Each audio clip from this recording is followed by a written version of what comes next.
Hell yeah! Hey guys, let me turn the music down.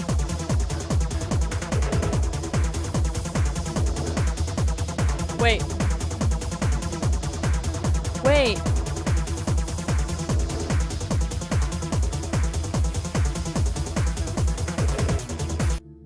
Hey guys. My raid music is playing.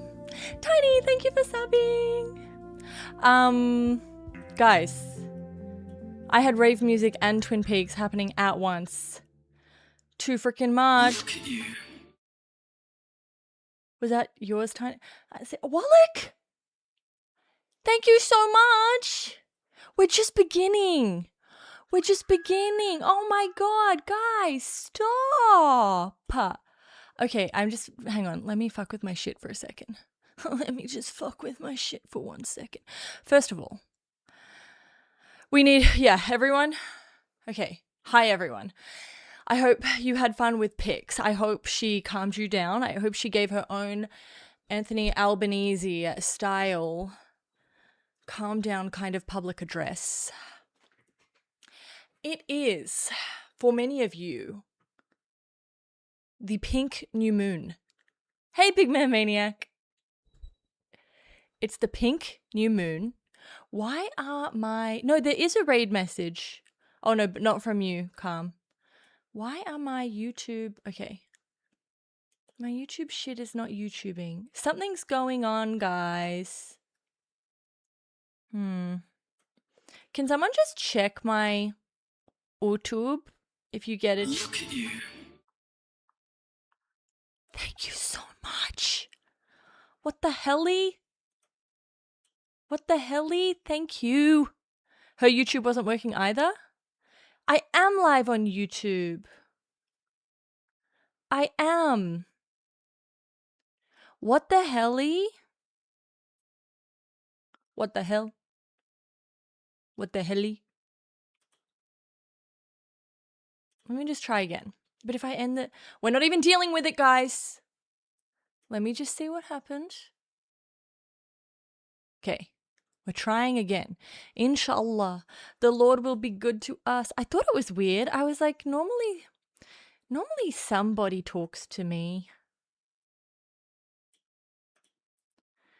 Normally somebody says hello. Oh, hang on. I had to unlist. Okay. Stay with me. We have exciting things to cover, but for some reason I had it unlisted. And I don't know how to change that. There we go. Public. Done. Save. Okay. Wait. And now. Let me go. You're all going to be on my YouTube, okay? So get excited because you're all going to be on it. No, actually, who gives a fuck? Who cares? Not me. There we go. Hello, YouTube. Okay, gang. That was stressful. Okay, new moon in Libra. Also, okay, I got to work out. Look, I tried to put the YouTube chat on screen for you guys because you're always upset about it. I tried to put these chats here and I've done something and neither of them work. So I don't know what to do about that. All my shit is fucked. I hope you like my song. Okay. So, this is a breakup full moon. Just so you guys know. If any of you are breaking up, it was meant to be. Or it's a breakthrough new moon. If you want to stay with whatever you're doing, you just need to do a breakthrough instead. Okay? You like that? How can you be here for me? Thank you. So what I've discovered about myself is actually the only way I have found self-regulating, nervous system regulating, tried breathing, tried EFT tapping, actually being paid.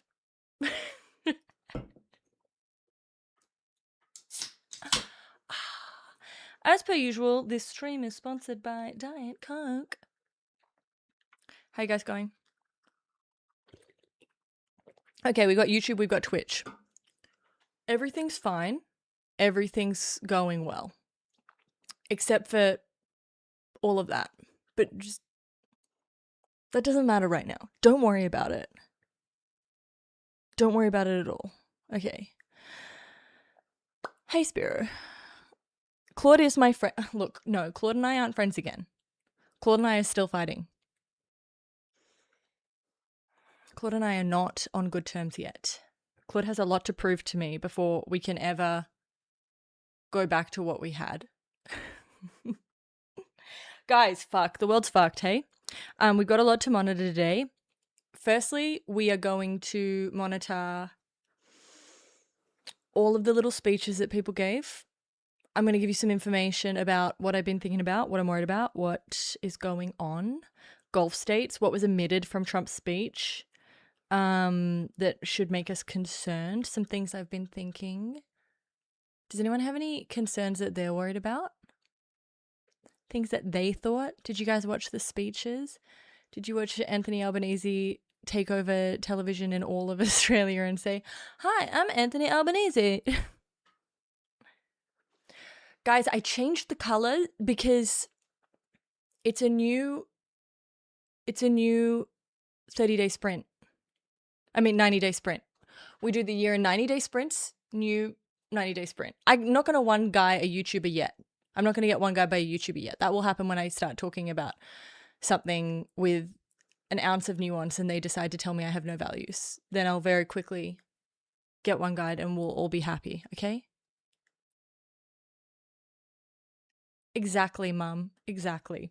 Okay, so first, some things I was thinking about. I am thinking more and more about Trump's personality and what a big impact it's having on this conflict. In terms of diplomacy, for one, because he keeps insisting on doing these truth socials, which the thing about diplomacy is that normally a lot of people at lower levels are having lots of meetings for many months before exactly case. The world is getting one guide because you may even have two-track diplomacy, right? So you may have the official channel happening and then somewhere in like Stockholm or some other place, there's a second channel of diplomacy happening. And all of these people are doing basically fundamentals work, pushing the boundaries, looking at maps, doing everything where you'd actually need someone important to be there, someone with like knowledge of, for instance, how the Strait of Hormuz works, knowledge about uranium, knowledge about these things. And you would need that in order to even get to the point where you bring your leaders or you bring your foreign ministers or you bring your envoys into the room. Because the whole point of an envoy is that they're meant to depict some sort of level of credibility, which is obviously so blown out of the water in this conflict. I don't even know how you begin. Dish girl. But the problem is, I think Trump is so stuck in... Hi, Ahmad. I think Trump is so stuck in his own vision of himself as a deal maker that he can't handle the idea that anyone is kind of doing the deal on his behalf. Like he wants to be in the room where it happens, right? He wants to be the one doing the deal. And so but the truth socials, every time it happens, it undermines everyone who might actually be doing diplomacy. But it's so true as well. Like, even if you think of regime change, I don't think what did I write?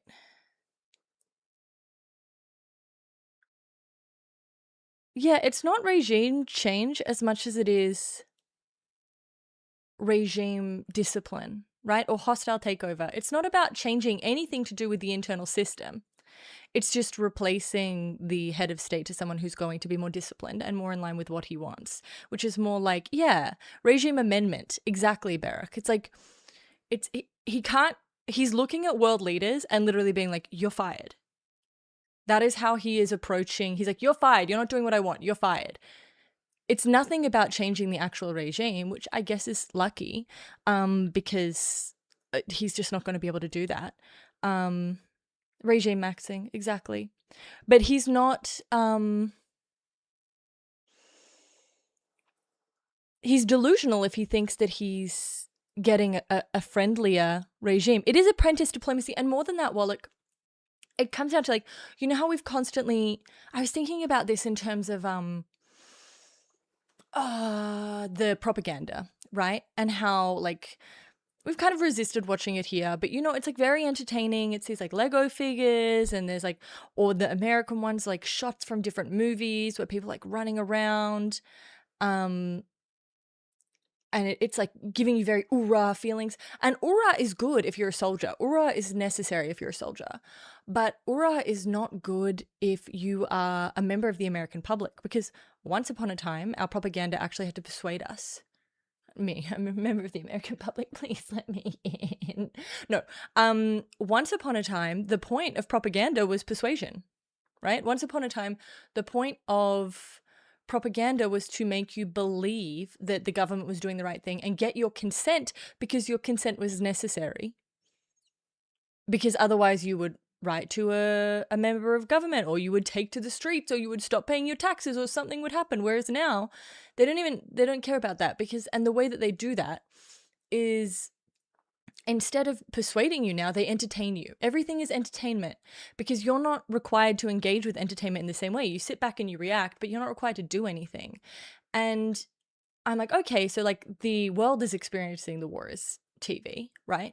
The world is experiencing the war as The Apprentice.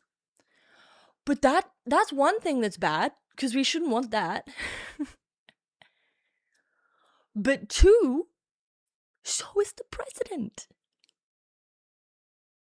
So is the president, because he fucking loves doing his little vox pops where he goes, like, I've never seen a person do so much fucking media. Trump just announced the US is nearing completion of its core strategic objectives. I had no idea he set out to cause a global economic recession and end US hegemony. But hey, here we are. Well, Dragon, here's the thing. You have to understand, we are currently in a situation where Trump says we've won the war, we're winning the war. He needs helps to win the war. He doesn't need any help to win the war. The strait is open, the strait is also closed, and you can open it yourself if you want, because he doesn't need it open. And also he has to bomb the nuclear facilities that he already destroyed last year. So I'm following. If you're not following, that's a you problem. You understand? That's something you need to work out. Because it's very clear to me what's happening. The strait will just... These things... You have no trust, guys. The strait will just open. Making a joke out of my pronunciation. Oorah. Isn't that how you say oorah? Oorah. I'm a Marine. No, but my concern is you have a situation where Trump at the end of every day is receiving clips, which apparently, no one is allowed to provide him context for. So he's just seeing things blow up and he's like, fuck yeah. Which that's how I would react too if someone delivered me a little package at the end of the day and it was just shit blowing up. I too would think, fuck yeah. So he gets his little fuck yeah package, and then he sits down and he watches himself and the media he's done all day. And he's like, wow, you sound great. They love you. You're winning because you said you were winning. And so it's not just us who are forced to experience the war through the perspective or like the kind of guise of like television entertainment. The president is doing it that way. He is taking his experience as an executive producer and a host star of The Apprentice, and he's experiencing the war in the same way. He's like, it's just the same. He is thinking about like how you, and that's like the constant threats where he's like saying, oh, we're going to do this to you. It's like the same sort of like hard talk, hard pressure that happens in a boardroom, but you're not dealing. And this is something I was thinking about as well in terms of like, yeah, a 14-year-old version of war. Exactly. I know, avocadorable. Everyone teases me about the way I talk, okay? You missed the rave. We can always rave later. Someone can piss me off and we can go back to raving. Vernaculus, don't you worry. Hey, Kevin. Good morning. This is the other thing I was thinking, right? It's economic war is war. Sanctions are war. These sort of things are war. But the reason that so much stock is put into this, or maybe it's, I don't know, the way that America kind of views war, and other countries, it's not just America, but when you think about the fact that America is surrounded by friendly countries, and outside of that is largely surrounded by water, it has never had to deal with the same sort of situation as the countries in the Middle East, right? Where like war can happen, existential war can happen, someone can invade, someone can blow your shit up. And so I just don't think it's necessarily like even in the American imaginary to understand that an economic pressure from America onto a country like Iran is not going to do anything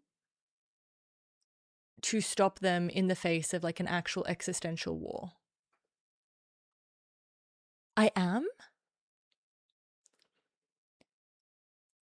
9/11 was warish. I mean, yes and no. 9/11, So there's like, I always use this comparison.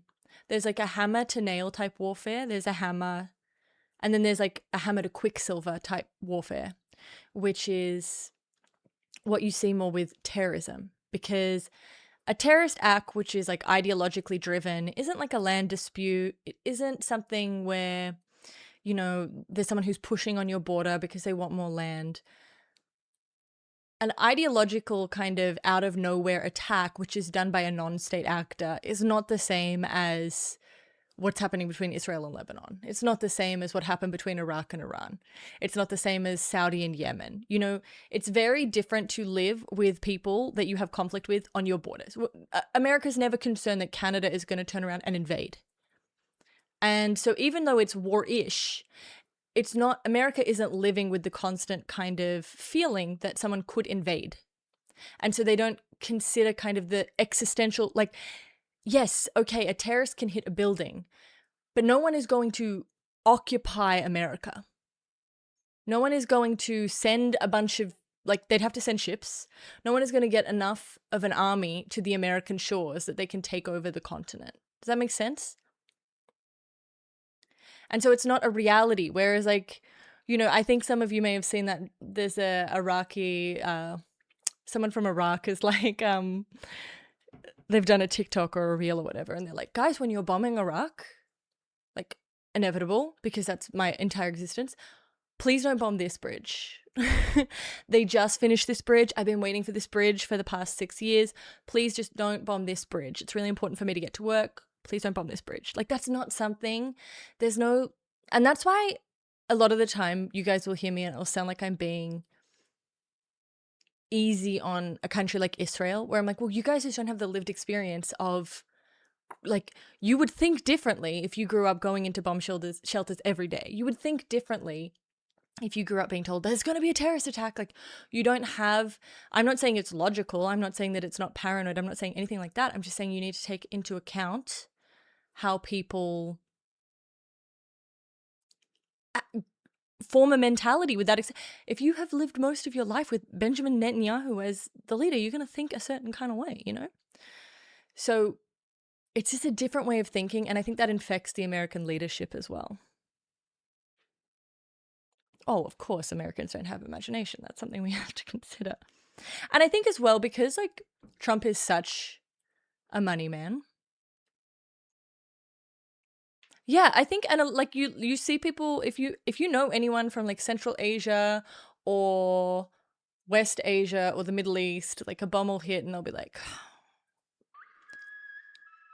thank you so much, Zach. Thank you very much for investing in Moralcoin, the world's only morality that is on chain. Now you get to be good for a whole month. Oh, thank you, Maddie. See, I need to fix my shit so I know who's giving things. Thank you. My poggies. I don't know how to say your full name. Yeah, he may not be a good money man. But this is the problem. Like, take a man who is not actually, because I went back to that bit where I was like, is it actually Mapogis? Okay, we'll just call it Mapogis. But that's not what it says there. A man of many names, a woman of many names, a them of many names. I was thinking about how Scott Bessent keeps being brought out. And I was thinking about war, and I think there was a miscalculation based on a few things. One,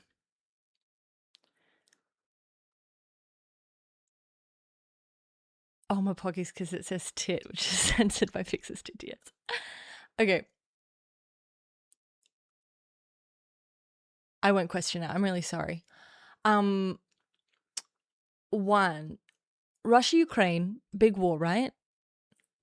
That understandably produced energy shocks.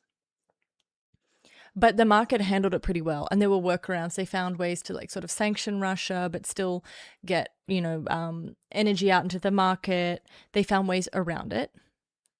Hey, Real. Welcome from Pixel's chat. So they had the experience with Ukraine and Russia. Then they had the 12-day war, which kind of didn't resonate on the market at all. Then they had Venezuela, in and out really quick. Then there's the fact that this year, in terms of American energy, at least, it's a glut year. Like, there's a lot going around. I genuinely think they looked at all of that information together and was like, yeah, this will not be a big deal. I think they thought they'd be able to do it quickly. And by it, I mean, I don't know. I don't know what they were trying to do. I don't know. But let's imagine they were trying to do something. They'd be able to do it quickly. Maybe install a friendlier... I don't even know how that's possible, though, because you don't have any choice. I think maybe they thought it would be like...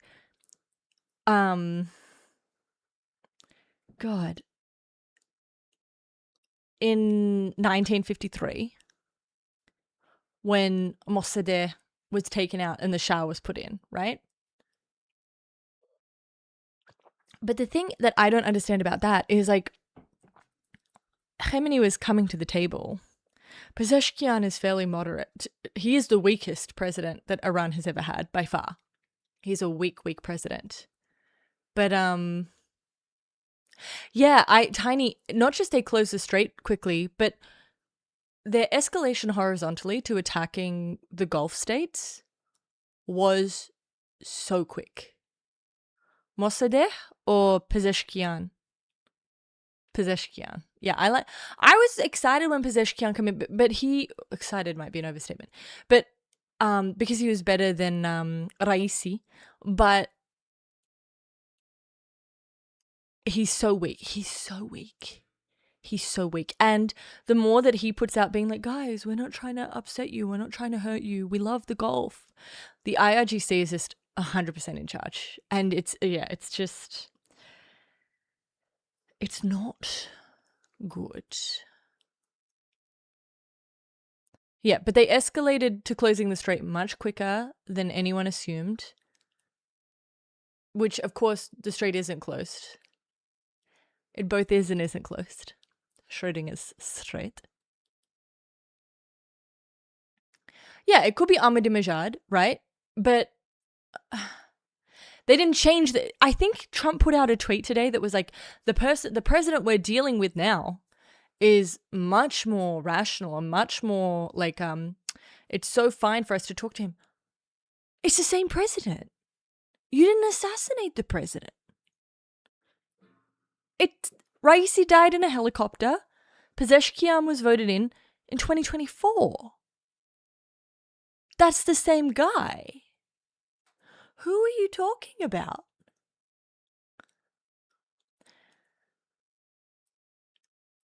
I think that's the avocadorable... That's your other problem. When Trump is like, the war is over, we're leaving in 2 to 3 weeks, and the war is ending, even if we don't get a deal. It's like, well... you don't have all of the say in that, because Iran isn't going to stop the war. Israel's not going to stop the war. Thank you, DJ. Like, you, and the problem is, if you just bounce,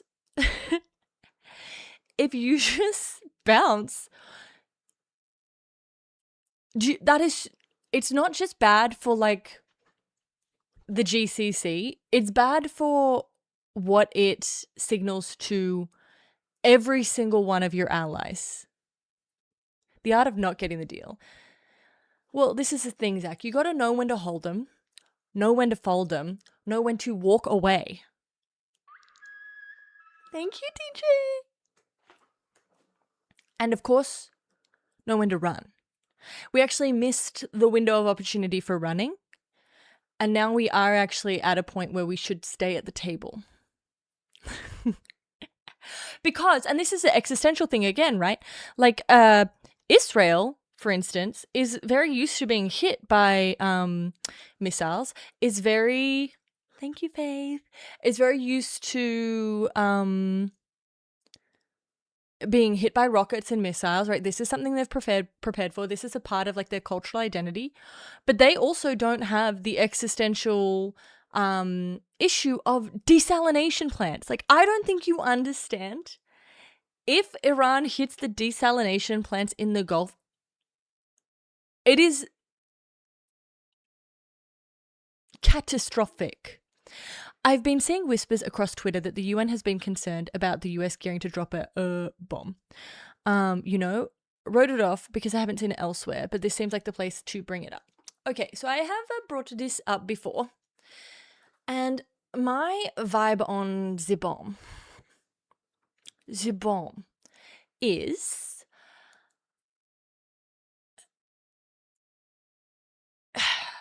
this is what I think is the most likely situation, as has been discussed between me and the blue names in chat. It wouldn't be a bomb. It wouldn't be a nuclear weapon. It would be a conventional weapon dropped on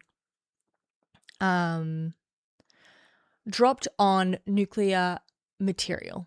The reason that doesn't seem out of question to me is because when I look at the situation with the highly enriched uranium in Iran, which I'm sure is very fucking underground, like it's protected. But when we read the plan that's like, oh, they're going to drop in special forces and they're going to build an airport and they're going to drop in excavation material and Tupperware containers for the highly enriched uranium, like it's such a crazy plan. It wouldn't shock me if Trump was like, well, it's easier to just blow it up. Because here's the thing. If you walk away, you're walking away with the strait closed. Not that not walking away opens the strait, right? It's not Tupperware, but I don't know what to call it. In the article, there was like, it needs to be encased in like very special material. So, nuclear Tupperware. But so, okay, there's a few things.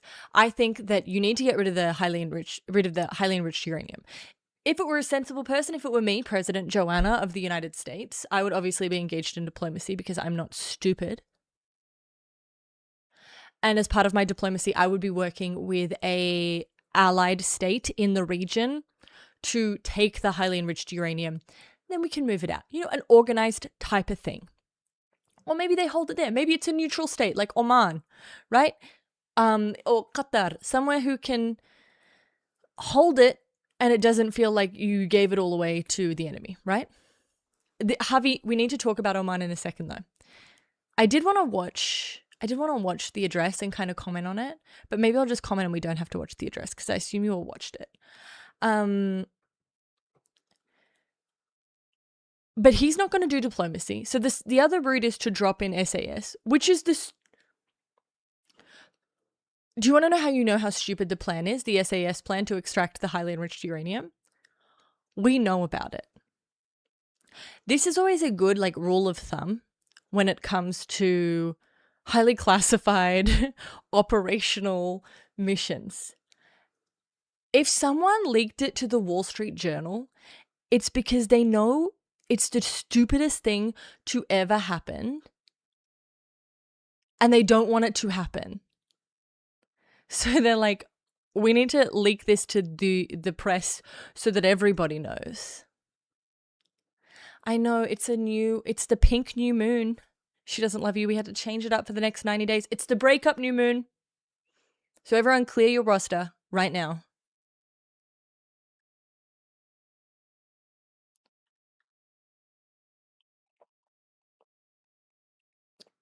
Sudan's going to be the African states that require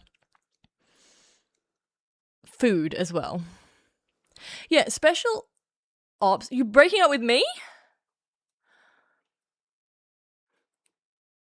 Because I'm too blunt.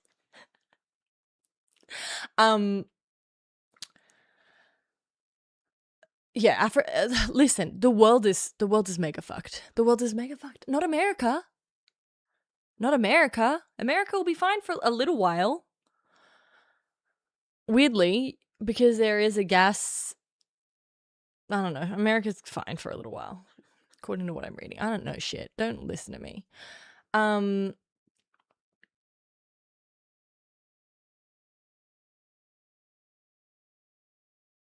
Season finale is pretty amazing. Do you mean of the world? SAS are already there, guys. SAS are already there. The question is, this is, okay, I gotta tell you what's got me number one upset. The thing, okay, first of all, God, so the Prime Minister of Australia gave an address at the National Press Club today. And Jade, thank you so much. Thank you. You're the best. Thank you for giving all of these people moral coin so that their souls don't die.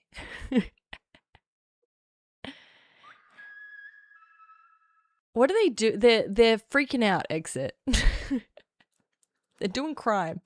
No, sorry, I still haven't worked out how to fix that shit. No, okay. Big man mania. This is a big question my friends have because a lot of them are like, thank you so much, Jade. A lot of people are like, will this lead to a greater push for renewables? Yes, in one sense. But what you kind of have to look at is how integrated our global system is, one. And two, there are just some things that you can't replace with renewables. For instance, jet fuel. I don't believe there is a replacement currently for jet fuel. And so when it comes to things that we transport by the air, which is a lot of things, there's no replacement. Also, a lot of our food comes from countries that are not in the same situation when it comes to how advanced their technology is or how integrated, things are. So like I live in a city where I think my state is 90% solar. I think 90% of our grid is solar. I think we may even be at 100. We have no cars. By 2035, no cars are allowed to be registered that aren't electric vehicles. And I'm fairly sure pretty much every house in my city has solar panels and batteries, right? But that still doesn't mean that there are things that you don't need fuel for. There are synthetic jet fuels, but it's too expensive. Yeah, so we're not at the point yet. And this is the same thing that I mean about kind of like, okay, yeah, we can do a push for renewables, but what about in like places like the Philippines, where they need fuel right now to pump water up the hill to irrigate the crops, which then feed the Philippines, right? We're not at the stage where they don't have that kind of infrastructure. And so, yeah, maybe it wouldn't be as big a problem if we were all on renewables. Sure. But there are lots of things that, one, can't be replaced by renewables. And two, there are lots of countries that just don't have the infrastructure and support to make that transition or haven't had it as of yet. Hang on, let me read your shit. Are you in the US? No, I'll dox myself. I'm in the ACT in Australia.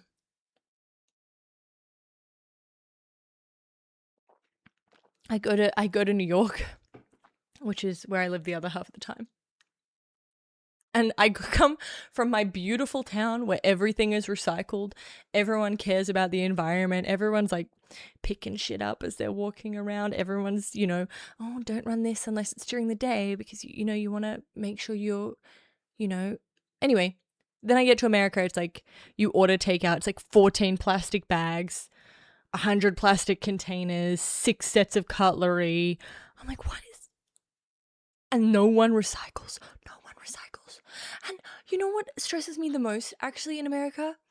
People turn on the fucking water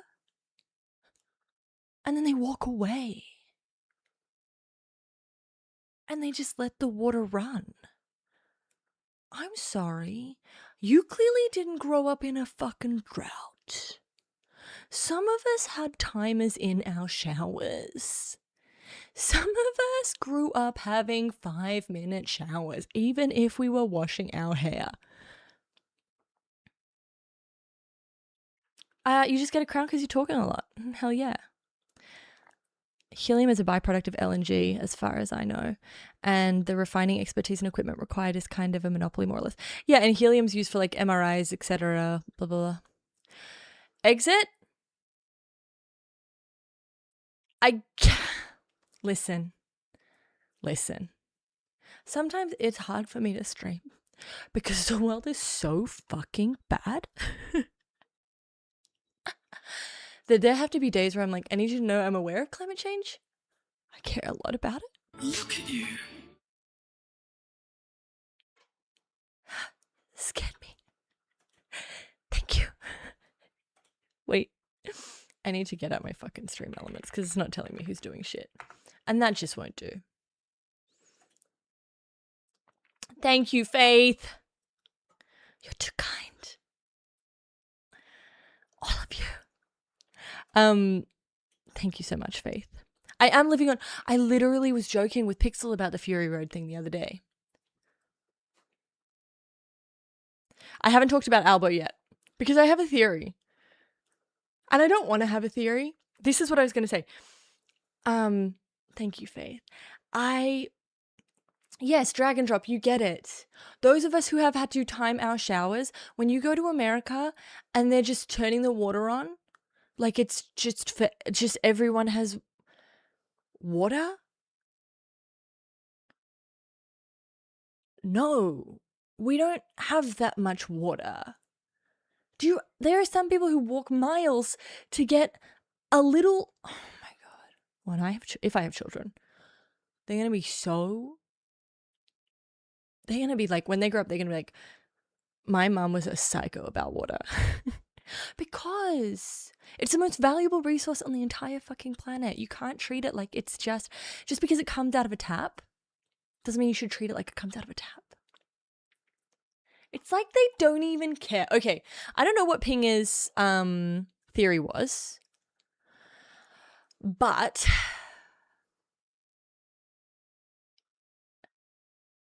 Mum, I'm gonna kill you. Kat, thank you. Thank you for subscribing to Moral Coin, the world's first crypto morality. No, it's nothing like an indulgence. It's not like an indulgence at all.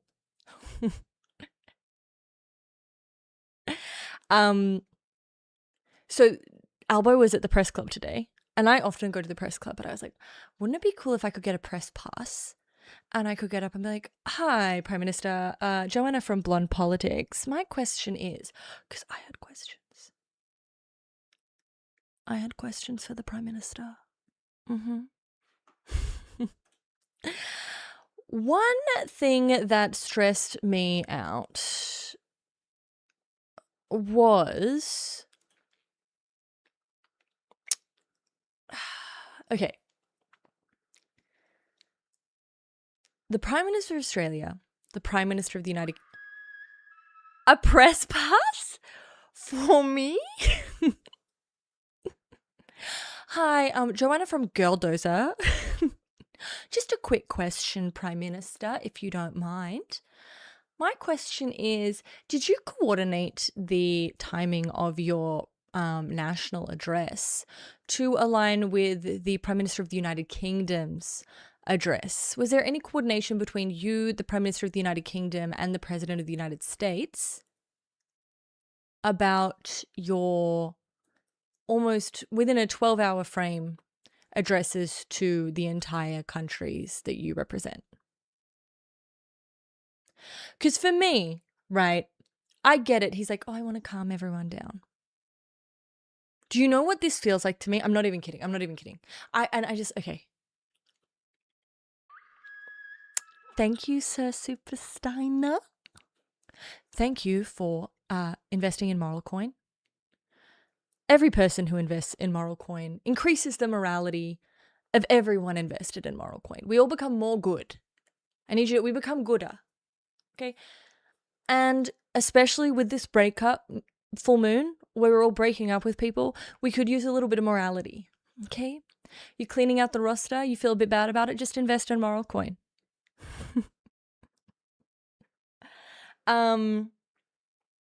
Exactly, Beric. The opposite.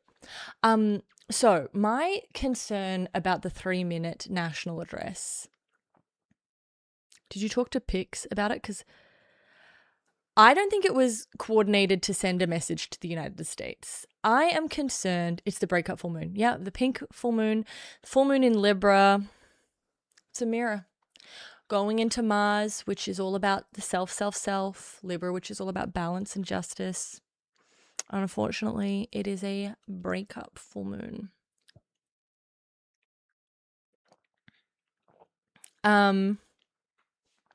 Anyway, I don't think it was a warning to Trump. This is my concern. So you have the Italian defense minister saying, what I learned about what's going to happen in the next week keeps me awake at night. You have the president of South Korea saying the exact same thing. I can no longer sleep.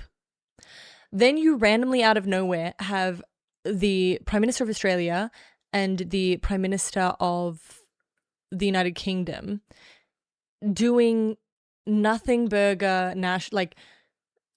full on national addresses, getting everyone to sit in and tune in to hear them be like, hey, everything's fine. You know what it came across as to me? You know when you look over at your friend? We're doing so much more than that, Harvey. We have so many people in the Middle East right now. Our bases are being used. Our defense materials are being used. We may not be an active participant in the war, but we are participating in the war. But anyway, thank you. And I don't even know what that was. But thank you all the same.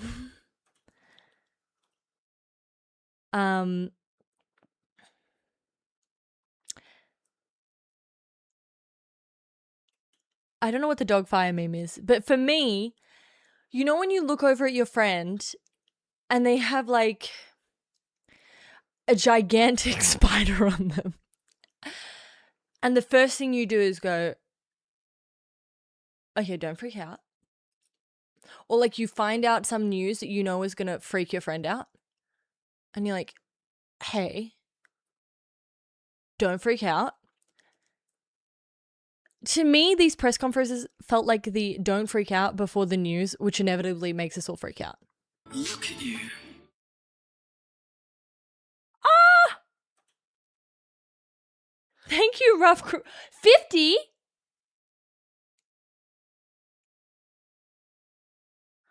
Thank you, Real Smash Sheet, as well. Holy shit, a brick. Guys, Aries season is doing it for me. Thank you, Real Smash Sheet. Thank you, Rough Criminals. Rough.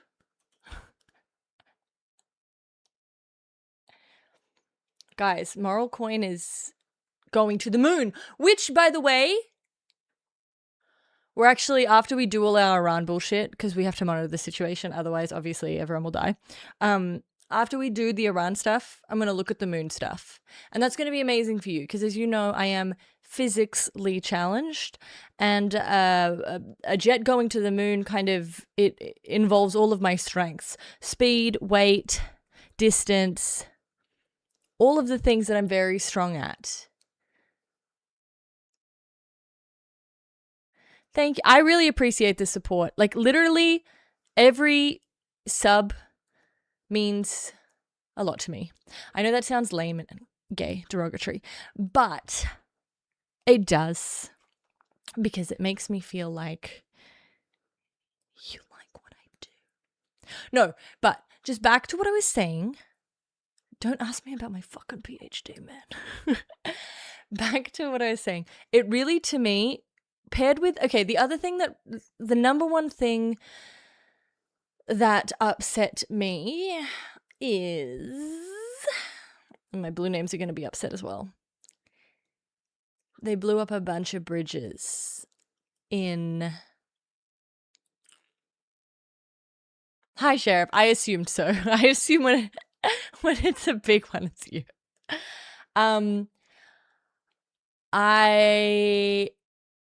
They blew up the bridges in... They blew up a bunch of bridges in Iran, which is never a good sign, because you'll notice they did that with Israel going into Lebanon, right? The reason you blow up bridges is because ground invasion. Didn't want those bridges anyway. You blow up a bridge because you don't want the enemy to be able to move materials around. You want things to be isolated. How much does the moon weigh? Fuck. I prepared for someone to ask me how much a rocket weighed. I didn't look anything up. I just did some mental maths. But I didn't prepare for how much does the moon weigh. Can't we have some good fucking news, Ahmed? Can't we go to the fucking moon? Do you know no one's been to the dark side of the moon since 1972? I don't even know how much the world weighs. I feel like...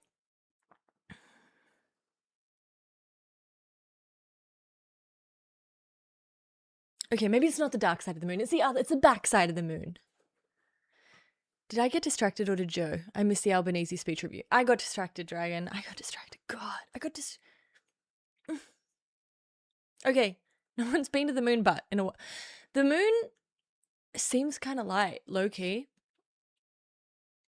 And I'm not... Here's the thing. Someone said in this chat the other day, and you think I don't pay attention, but I do pay attention. Someone told me Jupiter would float. Moon Nazis? Fuck.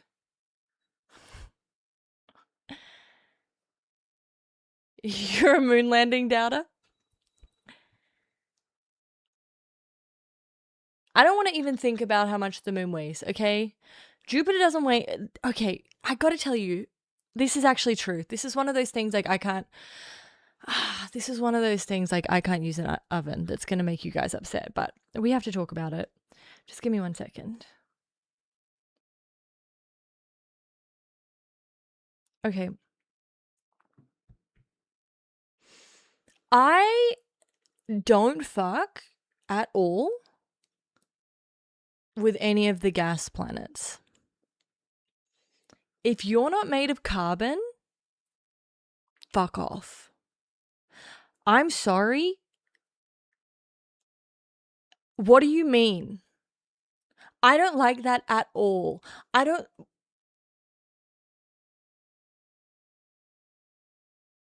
knew this would upset some of you, but if I can't land on it, it's not a thing. It's not real.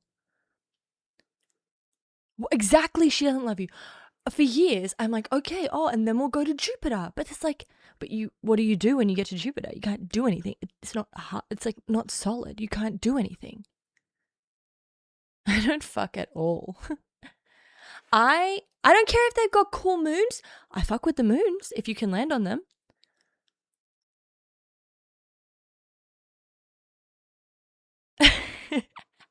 But as far as I'm concerned, okay, guys, Jupiter is not an Aries. Jupiter is unfortunately a Sagittarius. That's why Sagittarians cheat, because Jupiter is the planet of expansion.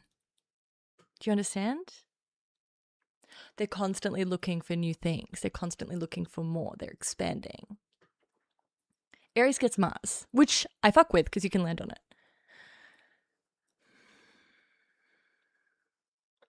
I just think it, like, because in my mind, maybe it's because I grew up with, like, Star Wars, you can land on all the planets. Yet, Sim, yet. Sorry, okay, God. You guys are sorry, low-key, you guys are fucking intense. I get distracted for 1 minute and you're all like, talk about what, yeah, okay. Hey, fuck you back. Wow, such a carbon-based life form thing to say. Low-key, it's like I'm chatting with the police. What if you float on the planet? Isn't that like a landing? What if I made out with a ghost? Is that making out?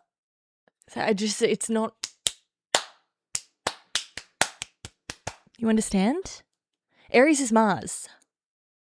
Aries is Mars. Okay? You can breathe on all the planets in Star Wars. Yeah, because we worked that shit out. It's beautiful. Guys, there's a lot of Aries in my chat. Happy for you because it's your season. Happy for you. Okay. Albanese. We'll start with Albanese.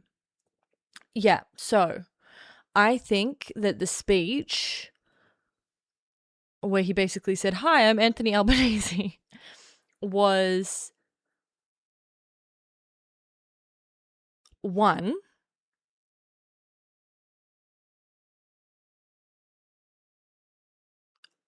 it was don't freak out, but there's a massive spider on your face speech. 2, it was, "Hi, here I am on your television. Get used to seeing me on your television." That's what I felt it was. Like, I feel like it's very much getting us prepared. Some people call him Anthony Albanese, but I really feel it should be Anthony Albanese. Yeah, we call him Truckies. He also, he said the most Catholic thing ever. It was so funny.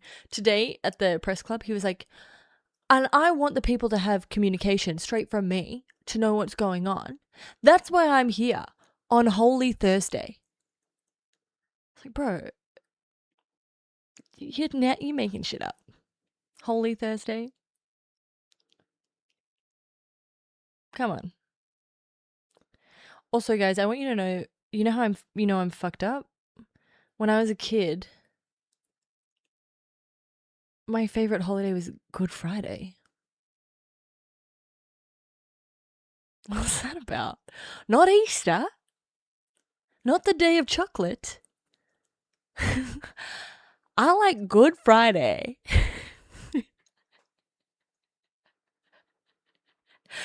You need context? I wish there was context. I think there may have been a hymn that I liked that referenced Good Friday. And I think because it was no, I know avocadorable. I know Holy Thursday is a real thing. Okay. But it's just like a funny thing to claim, right?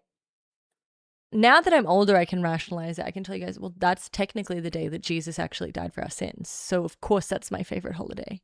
That's the day that counts. Bye, Tiny. Sleep tight. You fuck with Easter when he came back. I fucked with the day he died for our sins. Oh my God, high estrogen male. I don't know. I mean,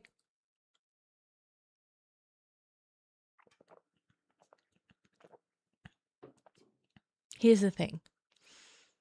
I do think he's right that we have no idea what is going to happen. So if you start saying to people, "Hey guys, freak out," that's not going to work for anyone. Live, laugh, Louie, welcome. Us blonde Australian women, we stick together, particularly at the end of the world.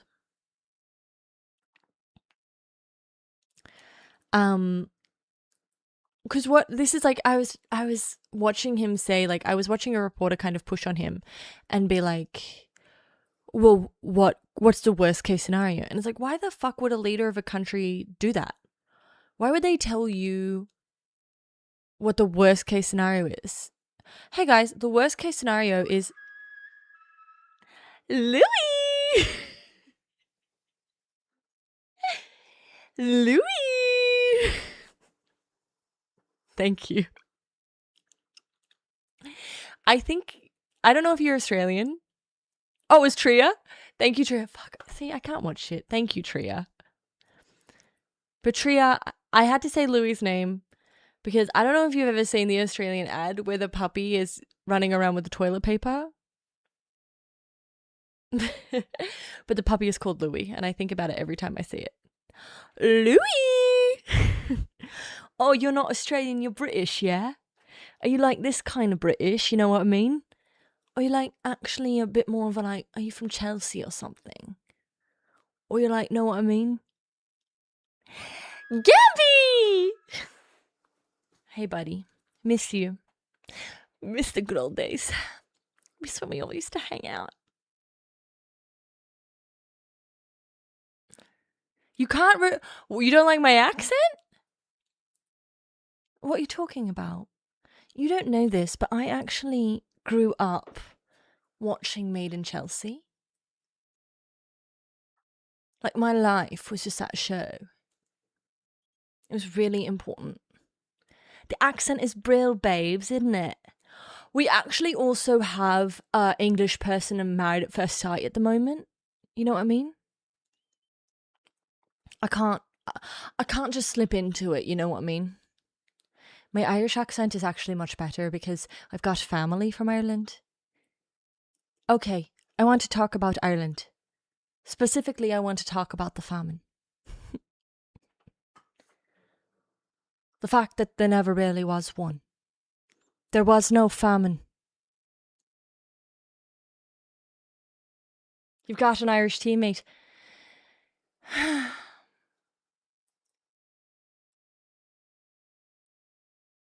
I don't work on the same kind of register as Pex. God, it sucks. Guys, your aura points fucking crashed into the ground when the Queen died. I'm sorry. Lizzie was really the only thing.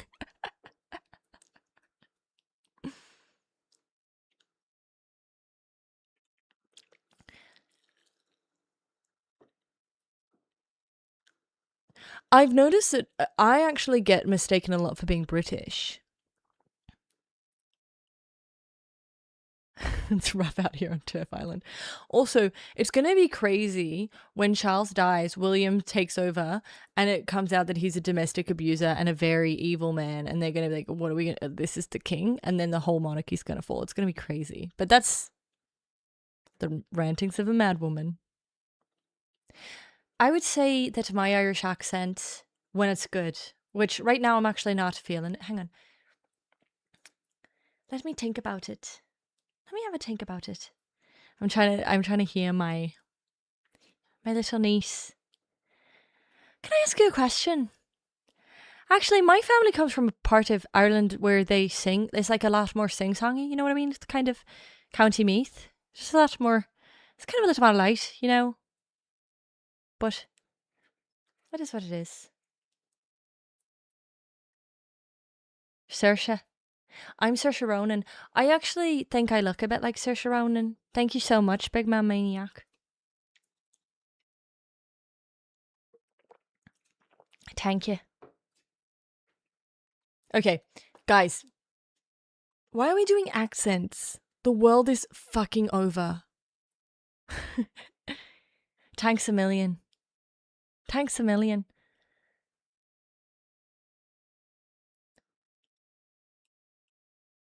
Yeah, it's going to come out about Kate. Don't you worry, Louis. Don't you worry. Okay. Kate's back. She's not missing anymore, but she has a very, if you guys look at photos of Kate, you'll see that she has a scar here that is inexplicable by her apparent stomach cancer. And also, as someone who's an expert in plastic, Sligo, I actually did a show where my character was from Sligo. And my character, because it was in the my character was, it was during the famine. My character ate her baby. Her baby died, to be fair. Viking, I can't. I'm so sorry. But the thing is, so Kate has a scar here, which obviously has nothing to do with her stomach cancer, but also as an expert in plastic surgery, no, you don't have this kind of weird ass scar along your temple like this from a facelift or anything. Donegal? Everyone's got family from Ireland, apparently. Okay, I want to talk about Ireland. Specifically, I want to talk about the... Fuck, I love that album so much. I was listening to the other day. I was listening to that, and I was listening to Tori Amos from the Choir Girl Hotel, from that whatever. William did hit her there. That's what put her in the hospital. That's what happened, Louis.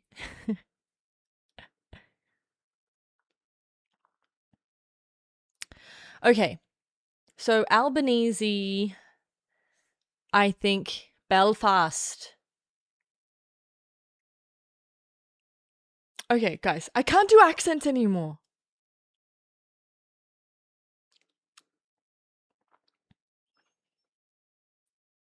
Don't make me sing the goodbye song.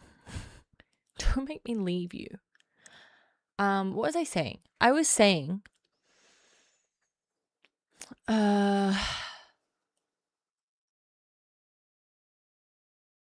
worst girl in America. No, but you know what I started listening to?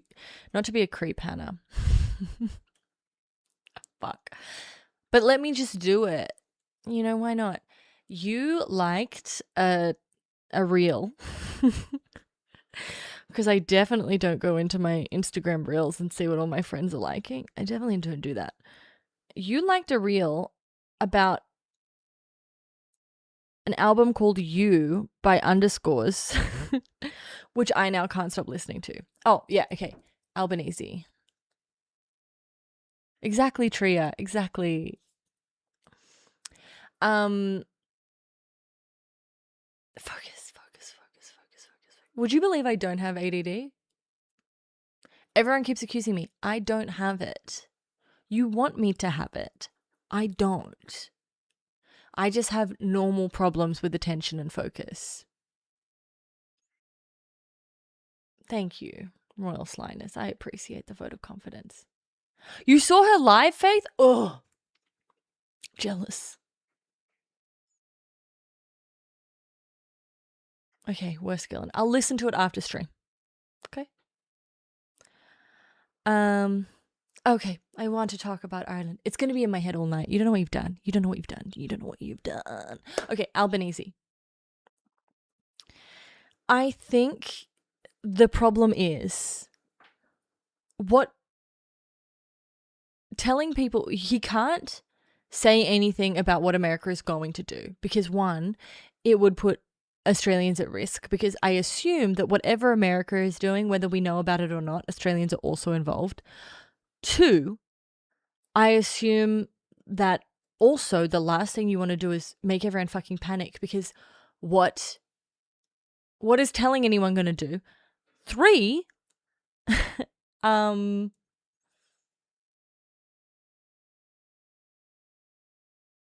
have a three. Oh, let's say Trump said he's going to do something. You still only kind of half know whether or not he's actually going to do anything. Right? So if you're like, guys, panic, and then he changes his mind, which he's, known to do, that's a huge problem. But I do, yeah, everyone's going to take all of the fuel that we currently have. God, I wish I had an LPG car right now. Or an electric car. Me, like I leave my fucking house. I walk everywhere. Even in Canberra, surprisingly. Or I get picked up because I'm not driving. But yeah, I think it's to slowly introduce us to seeing a lot more of him and to get used to these national addresses. And I think he's trying to say, you will get your news from me about when we're escalating. Like, I think he wants to centralize the kind of warning system, if that makes sense. And then I think it's kind of like, don't freak out, but there's a spider on your face.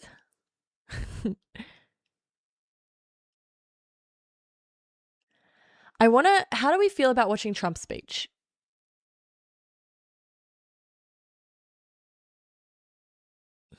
We don't have to. I can just talk about it.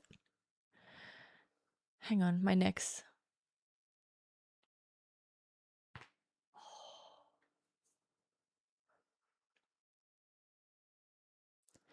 I don't think boots are going on the ground. Boots are going on the ground, guys. Where are boots going on the ground? Unknown. When are boots going on the ground? Well, guess what? It's a fucking holiday, so the markets are closed. So I'd say in the next 48 hours.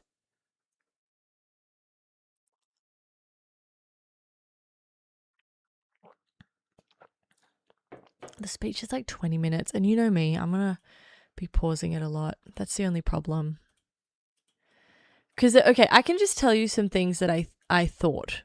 How about that? How about that? Did you see him? This is what got me thinking about, like, you know how I said that everything's entertainment now? When he said, I am going to give a speech at 9 p.m. and I'm going to talk about how great I am.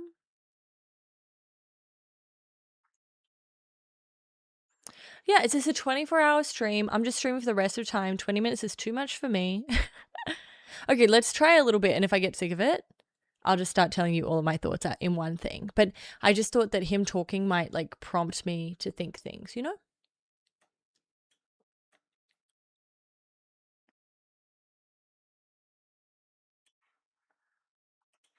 Okay, I want to talk about Ireland. Specifically, I want to talk about the famine. About the fact that there was no famine. About the fact that there never really was one. There was no famine. This is what people don't understand. There was no famine. There was no nuclear threat. The strait was open.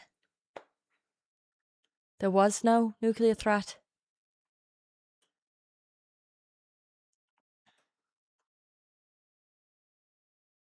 The famine did not take place. Hexeth is saying maybe boots on the ground. I'm saying definitely boots on the ground. I'm saying because, but this is what's frustrating, right? There are two options. There's boots on the ground, which is escalation, or there is walking away from everything. Neither of those work. In terms of you send your boots on the ground, they're not going to be able to get the highly enriched uranium. Maybe, or if they do, if they do, you know what? My hat is off to the dudes who got the highly enriched uranium. That's crazy. You're telling me you're going to go to the middle of Iran or wherever this shit is, build a fucking airport, drop an excavation thing, all under enemy fire, hold it for weeks. Well, I'll have no choice but to be like, wow, I mean, good job, guys. What is going to be my other choice there?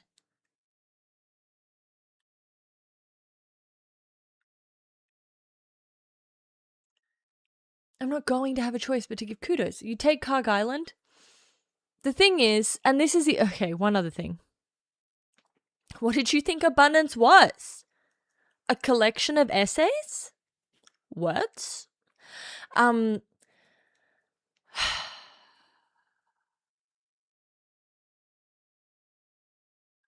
If they take Karg Island, this is the other thing I was thinking. Because I was thinking about how actually following this conflict, things aren't looking great for Iran. And other things that have been happening, which are war crimes. But I mean, like, I don't need to tell you that, right? There are war crimes that may be happening. and they are the bombing of Iranian steelworks and the bombing of Iranian pharmaceutical research labs. And I'm thinking, if they bomb Karg Island as well, right? Boots on the ground is very likely in the next 48 hours, Big Man Maniac, in my opinion.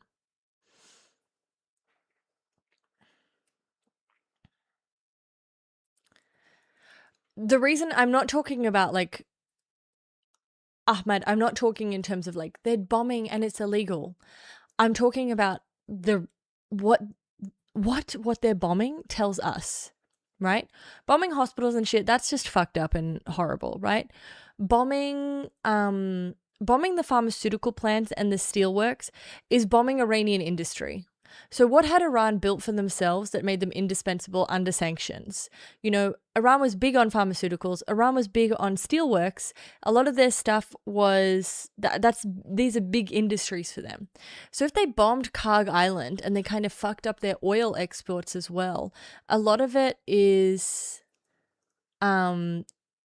to do with kind of economically fucking Iran after the war. So yeah, Liddy Bros, I'm not necessarily talking about the illegality of what they're bombing. I'm talking about what their bombing communicates in terms of strategy. So bombing important economic infrastructure for the survival of the Iranian economy following the war is very telling. I don't think so, they come out different, but come out ahead. I think a poor analysis that is happening at the moment is like people are buying into this winner-loser sort of framing that Trump has, where like one side is going to come out on top. Iran is going to come out in a situation where they have an extremely hostile relationship with everyone in their region.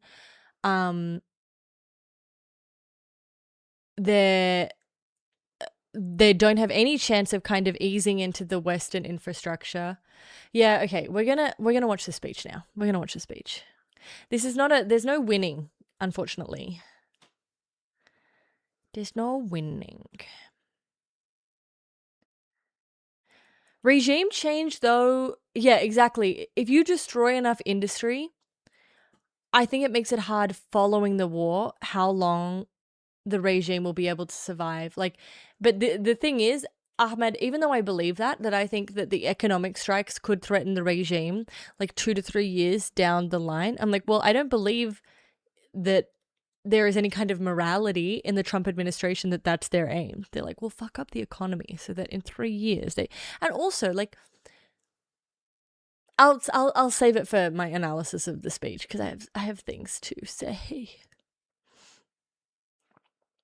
They're winning in one sense, in a very Clausewitzian sense, Faith, but it's like winning long term, having all of their industry destroyed, having all of their they're moving forward with their relationships with places like Saudi, Qatar. These were recent things. This was 2023. These relationships were a big step forward for them. Normalizing in the Middle East was a big deal for them. And a lot of that is going away. You say there's no winning, but there's definitely losing, Wist.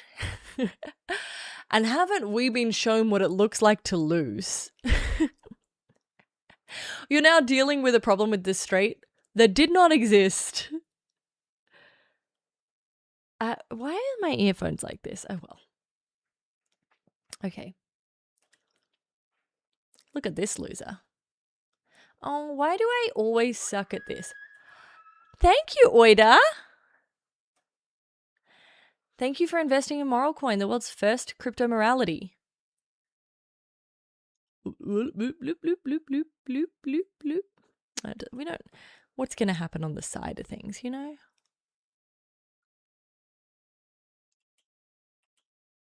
Look at this loser. 4 months in a row, too. Look at you.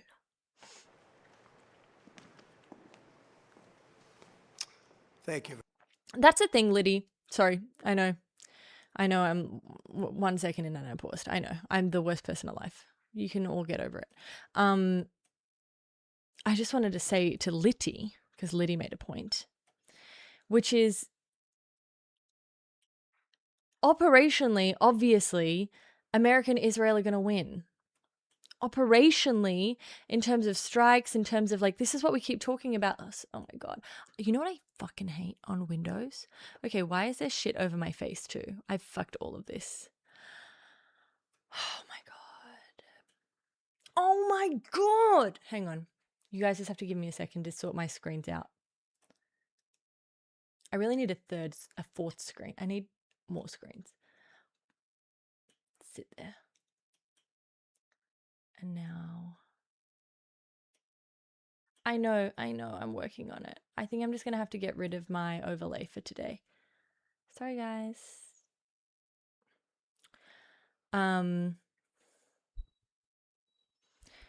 Operationally, this was never a question, right? Operationally, of course, America is going to win. If you want to talk about like who's going to have the most strikes, blah, blah, blah. But Iran were never going to fight like on those grounds. It was always going to be asymmetric. And acting like you were unaware that these people fought asymmetrically, like you had the thing with China and the semiconductors, you knew about the Strait because you just had what happened with Bab el-Mandeb happen with the Houthi. You knew there would be a maritime threat there. You knew that they would be willing to strike the Gulf because when you fucked up the JCPOA and pulled out in 2017, Iran struck oil facilities in Saudi. Like, these were things that were you knew they would fight asymmetrically. Also, in terms of like Iran, in terms of their conventional warfare, like you keep bringing up, like, actually, no, I'll save that for my analysis while we watch. Yeah. Very much. My fellow Americans, good evening. Let me begin by congratulating the team at NASA and our brave astronauts on the successful launch of Artemis 2. It was quite something. I don't know anything about operations have goals. I mean, sure. I'm saying that there's that thing that we talk about, strategy, operation, tactics, right? So in terms of the operation is blow up this site. Yeah, there's an operational win there.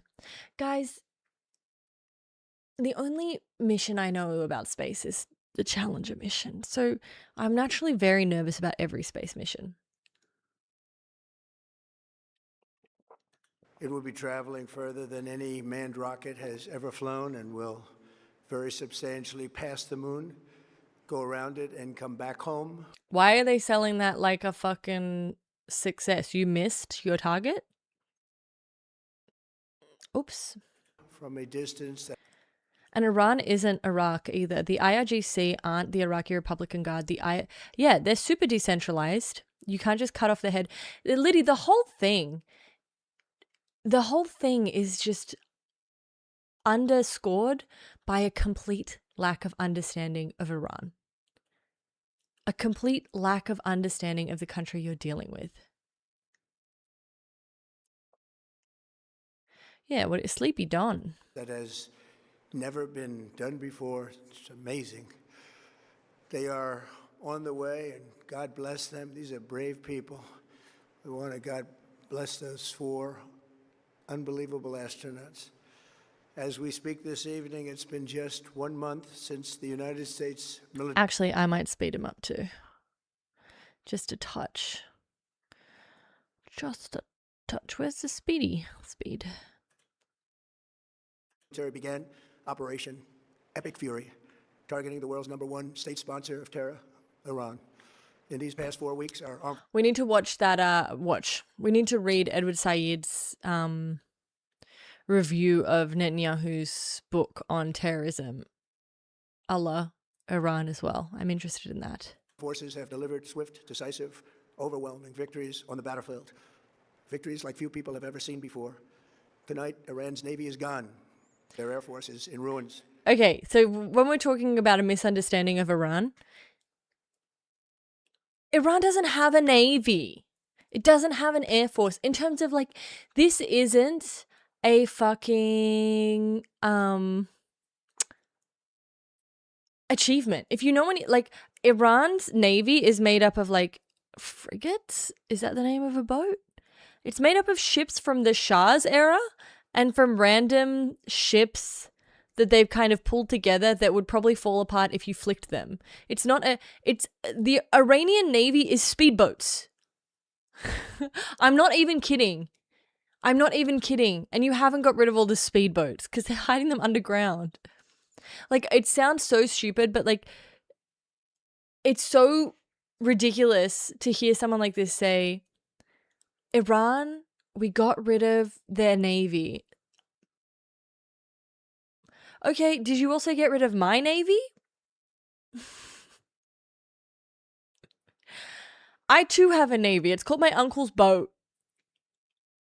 It's a speedboat we occasionally used to go fishing. You fucked up their air force? What air force? Their aerospace force? Like, this is not... There is a reason that so much of Iran's military strategy is built around missiles. That's what they have, missiles. That's how they fight. Missiles. They don't have a traditional navy. They don't have a traditional air force. They use drones and missiles. And so, let's see, does he say the missiles? Their leaders, most of them, terrorist regime they led, are now dead. Okay, no. What happened was you killed their leaders and now they've put a bunch of IRGC in charge, which, if you're talking about terrorists, if we're assuming that everyone in the IRGC is a terrorist, then that's what you have now. You have a terrorist regime now. So I don't know.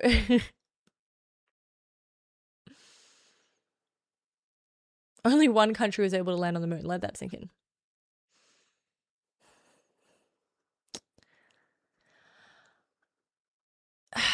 Thank God, Evan Starcraft. Yeah, this was actually, guys, you don't understand. This was Trump clearing Iran's roster of leadership for the new moon.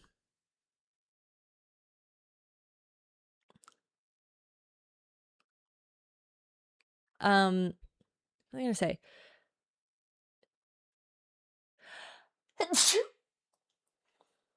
Sorry. Say bless you.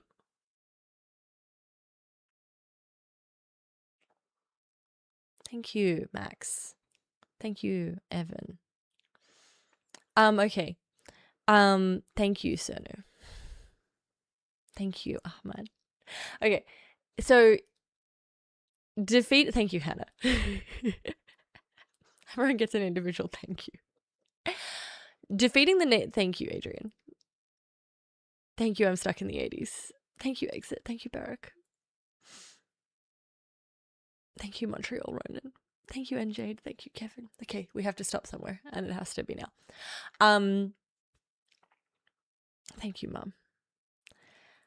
We destroyed their Navy and Air Force. Fake claim based on relying on people not knowing anything about Iran, but they barely had that. They might as well have had a Lego version of those two things. You missed a sneeze, Elliot, but it's okay. You replaced all the leaders who previously were terrorists and now are not terrorists. No, you replaced them with scarier, more hardline people who are more closely related to the Islamic Revolutionary Guard Corps. Congratulations. Anything about the missiles? Their command and control of the Islamic Revolutionary Guard Corps is being decimated as we speak. Not true, but great. Okay. And even if they are, they're so decentralized and they have so many lines of command and control that they seem that there is nothing in the current. Here's the thing.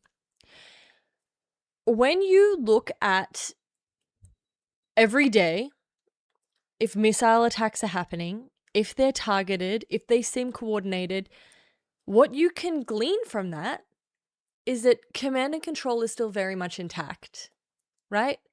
When people start talking over one another, when retaliations don't happen in a timely manner, when missiles stop happening, when there seems to be disorganization, then you can be like, maybe command and control is affected.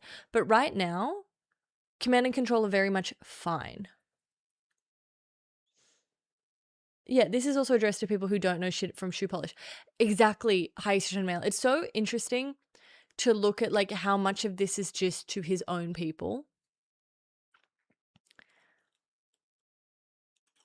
Their ability to launch missiles and drones is dramatically curtailed, and their No evidence of that. Every piece of evidence for that that's been released has been like, we actually don't know because it's underground. So I don't know what the missile shooting hasn't slowed down. They've kept a very consistent pace, which is quite low. But there's nothing in, once again, right? If we look at, if instead of looking for people talking about what the truth is, if we look at what reality on the ground tells us is the truth, like what are the actions on the ground and what do they indicate to us, right? What they indicate to us is that there hasn't been significant damage to the missile stockpile. There hasn't been any damage to command and control. The leadership is more hardline. You destroyed their navy, but somehow they can still keep the strait closed completely. And you destroyed their air force, which they never had. Okay. It sounds like he's bragging about our progress, but he can't help going off script. He can't help it. But also, it's like, what progress? What progress? But this is, Ahmed, first of all, we don't have any evidence that there even was a missile to Diego Garcia. The missiles fired towards Turkey, they came out very early and said that was an accident. So I think a mistake is going to happen now and then. That's why war is so fucking... You have to be so careful because like once you're in the situation, it takes one little mistake to spark like a world war. So Diego Garcia has a big question mark around what happened there. There have been more at Turkey. Have we noticed though that Turkey hasn't acknowledged it? Turkey could enter this war and they're choosing not to. I'm sure if we had a look at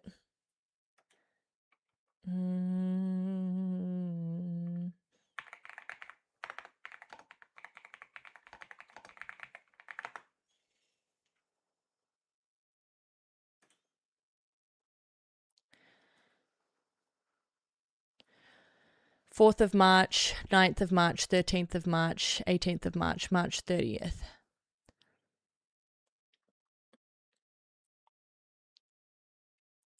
Seventh of March.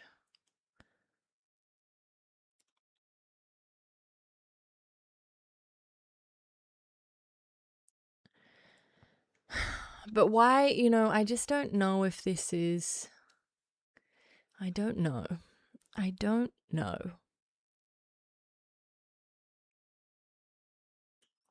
They're not lucky. No one wants to... Here's the truth of it, Elliot. And this is so dark, but it has to be said. No one wants to try to activate Article 5 because people won't come. If someone tries to activate Article 5, NATO will fall apart because people won't honor it. Because no one in Europe wants to be a part of this war. Yeah, Dragon, he's bored of it.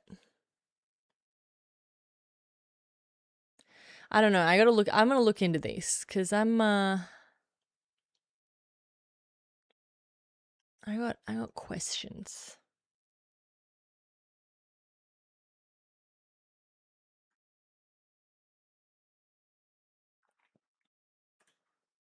weapons, factories, and rocket launchers are being blown to pieces, very few of them left. Never in the history of warfare has an enemy suffered such clear and devastating large-scale losses in a matter of weeks.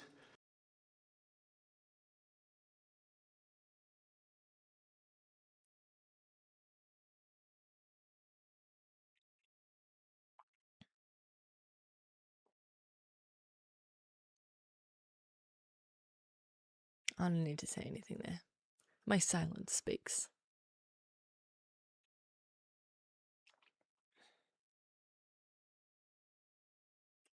Our enemies are losing in America, as it has been for 5 years under my presidency, is winning, and now winning bigger than ever before.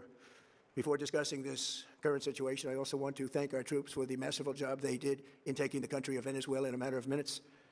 That hit was quick, lethal. See that? That's like an attempt to be like, this is just like Venezuela. This is just like Venezuela. That's why I'm bringing it up, because they're just the same.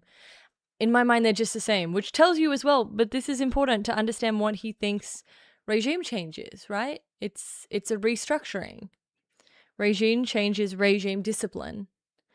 And he's hoping, yeah. I don't know, it's stupid as fuck. Violent and respected by everyone all over the world. After rebuilding our military during my first term, we have by far the strongest military anywhere in the world. Well, that's true. And now we're working along with Venezuela and are, in a true sense, joint venture partners. We're getting along incredibly well in the production and sale of massive amounts of oil and gas, the second largest reserves on Earth after the United States of America. We're now totally independent of the Middle East, and yet we are there to help. We don't have to be there. We don't need their oil. We don't need anything they have, but we're there to help our allies. Tonight, I want to provide an update on the tremendous progress our warriors have made in Iran and discuss why Operation Epic Fury is necessary for the safety of America and the security of the free. Not necessary. Not necessary. His tweets definitely have all the tweets actively get in the way of diplomacy, though. That's the problem.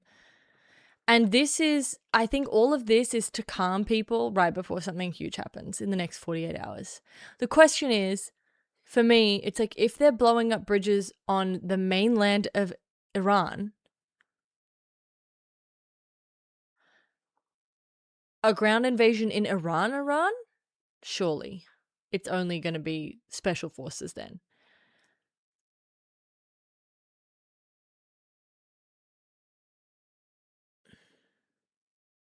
World. From the very first day I announced my campaign for president in 2015, I have vowed that I would never allow Iran to have a nuclear weapon. This fanatical regime has been chanting death to America, death to Israel for 47 years.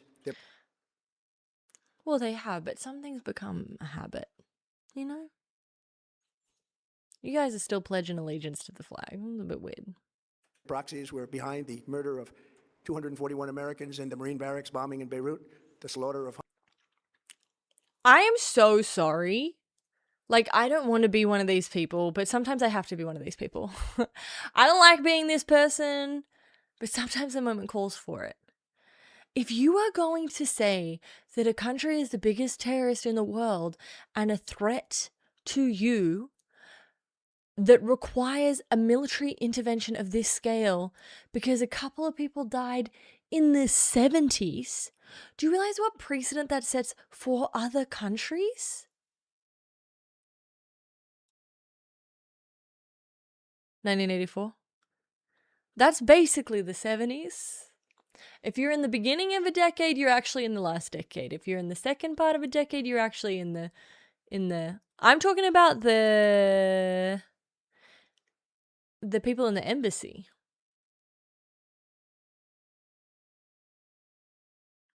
If someone, and this is what I keep talking about with Dirk Moses and this idea of permanent security, if the idea that someone having a military or having the potential to have a military, if potentiality is seen as a threat, then there's a license to do whatever you want whenever you want. And that license doesn't just apply to America. I'm making up shit, guys. You expect me to know everything? No, I don't. And sometimes I just pull dates out of my ass. Like I said 1953 for Mossadegh before. I don't remember when Mossadegh was actually taken out. I think it was in the 50s. I think it was 53. But you should fact check that.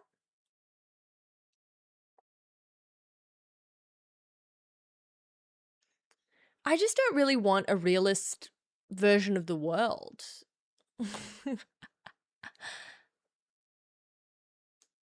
I don't want it. How fast does a decade go? Depends how hard you live in it. Depends how much love you have in your heart. It was 1953? Fuck yeah. So I'm actually kind of always right. I don't know what to tell you.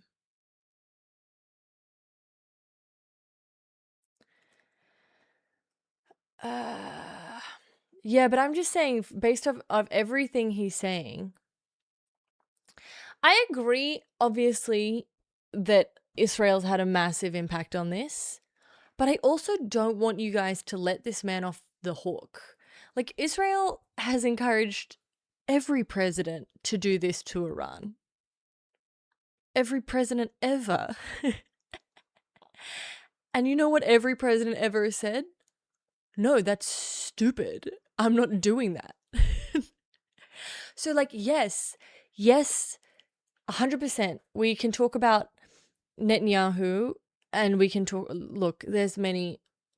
I have been so upset all day about this death penalty shit and like what this says about not just Israel, but the entire international community.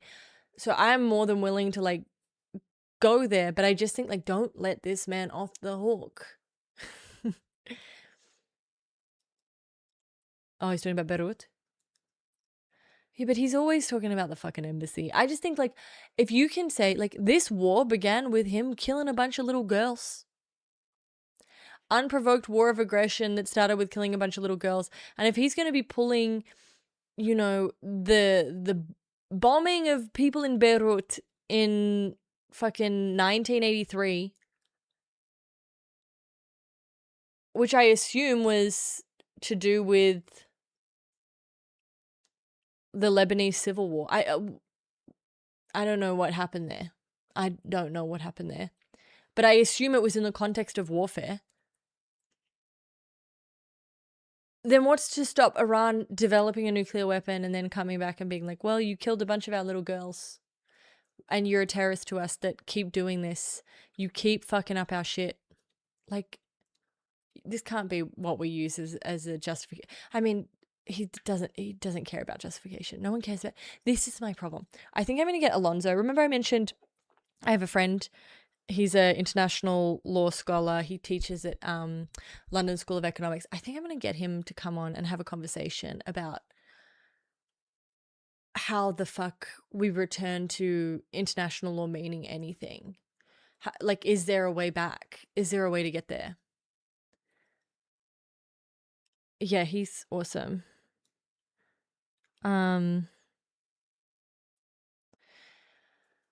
Because I just have no sense of it.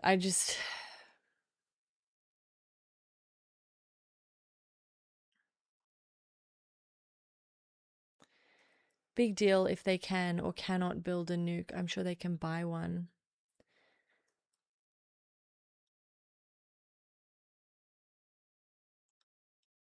That woke crap. Exactly. Real men just do things. Well, I don't know how many times I have to say this. I don't want men doing fucking anything. In fact, men of the chat, it's time for you to apologize.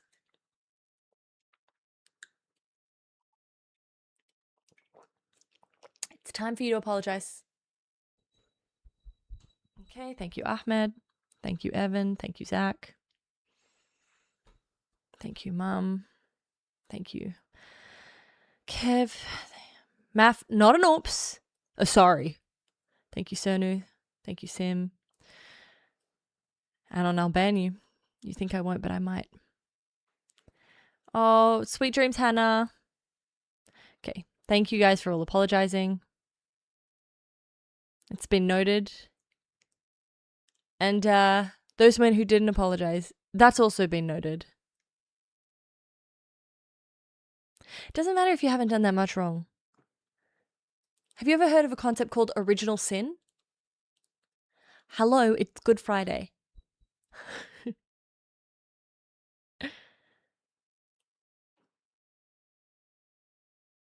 Have a adorable, I'll kill you. Okay. Hundreds of our service members with roadside bombs.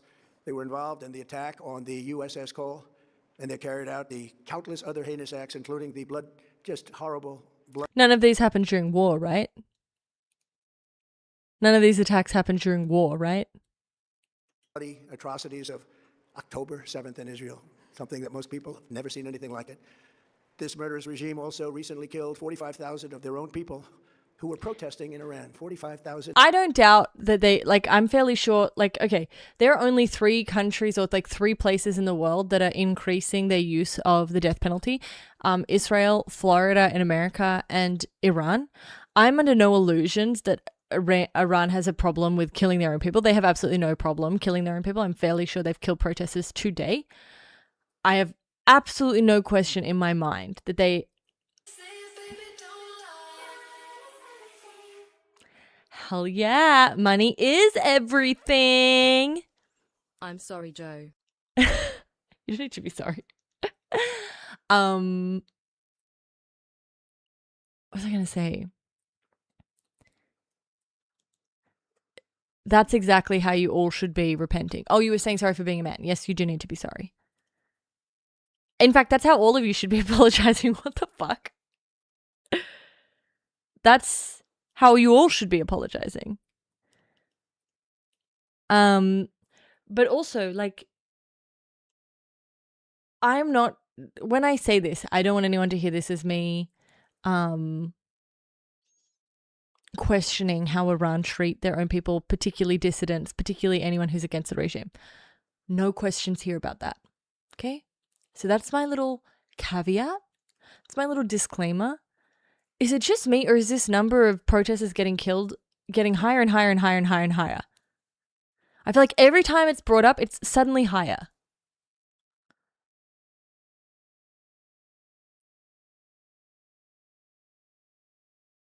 How the fuck did they kill 45,000 people in a weekend? Hey, Glack. Apologize. You missed it. The men have already apologized. I need you to apologize. You thought it was 90? How is this occurring? One by one?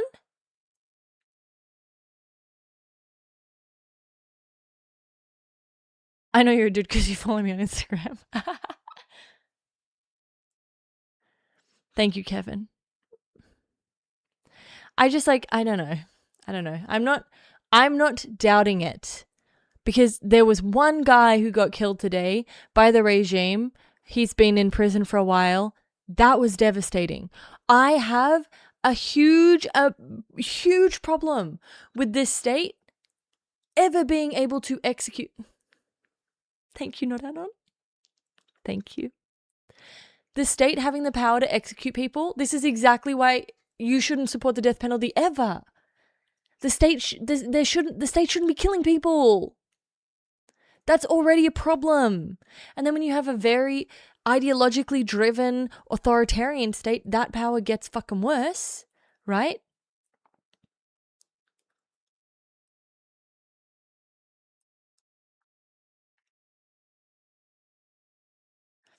So I have a problem when one person is killed. But 40,000, just 45,000 now, okay? I don't like numbers. Numbers lie. This is why I dropped out of maths. Been dead. For these terrorists to have nuclear weapons would be an intolerable Oh, wait. threat. Also, I know he's going to say this later because he's also said it in tweets. So I just have to say it. You can't have both. Okay? You can't have this terrible regime killed 45,000 people and we're here to rescue them. Bye, big man maniac. You cannot have... Oh my God, we're here to save you. Your regime is killing you. We're here to save you from your evil regime. You can't say that and then in the next breath say, we're going to bomb you back into the Stone Age and we're going to kill all your electricity. Bomb who back into the Stone Age? Bomb who? You can't both be trying to liberate people and send them back to the Stone Age. Pick. You can't have both. Well, I mean, WIST, part of the reason, because it's not just executing people in prison, it's executing people in the field. Part of the reason for introducing the law is to legalize those actions post hoc, like post. Because a lot of the thing as well is like you can't necessarily get investigated for war crimes, crimes against humanity, if your internal country is investigating, or like if there's like, they're trying to legalize it so that these punishments can't come through because it's not illegal anymore. What's going on with Israel and Lebanon? Nothing good. Very, very bad thing. But this is even the thing. Why didn't you learn this lesson from Hezbollah? Right? Why didn't you learn this lesson? You want to talk about the bombing of Beirut? You already experienced this. You already bombed the shit out of Lebanon in an attempt to destroy Hezbollah. And what did the Lebanese people do? Were they like, oh my God, thank you so much for saving us from Hezbollah? No, they rallied around Hezbollah. Like, you already know, like you have, retroactively, thank you. You already have so many examples of how this is going to go. The most violent and thuggish regime on earth would be free to carry out their campaigns of terror, coercion, conquest, and mass murder from behind a nuclear shield. Avocadorable, I'm questioning his numbers. I don't know what the Human Rights Watch have said. I'm not doubting that Iran kills a bunch of people. My question is, the number keeps going up and up and up and up and up. And I'm confused because every time I hear this man talk, Iran's killed more people. So I have no problem accepting that Iran is slaughtering dissidents and slaughtering protesters. I'm just as I would be happy to believe that if it came out that Russia was doing that. Like, I have no question about the willingness of the regime to do that. Oh, itchy nose. I just have a question about in internet's been cut for Iran for what, over a month now. Where are we getting? Is the Human Rights Watch in Iran reporting those numbers? That's my question. Because I get very nervous about fog of war when it's like hard facts like that. I will never let that happen, and neither should any of terror, coercion, conquest, and mass murder from behind a nuclear shield. I will never let that happen, and neither should any of our past presidents. But this is a question, right? The question I have is,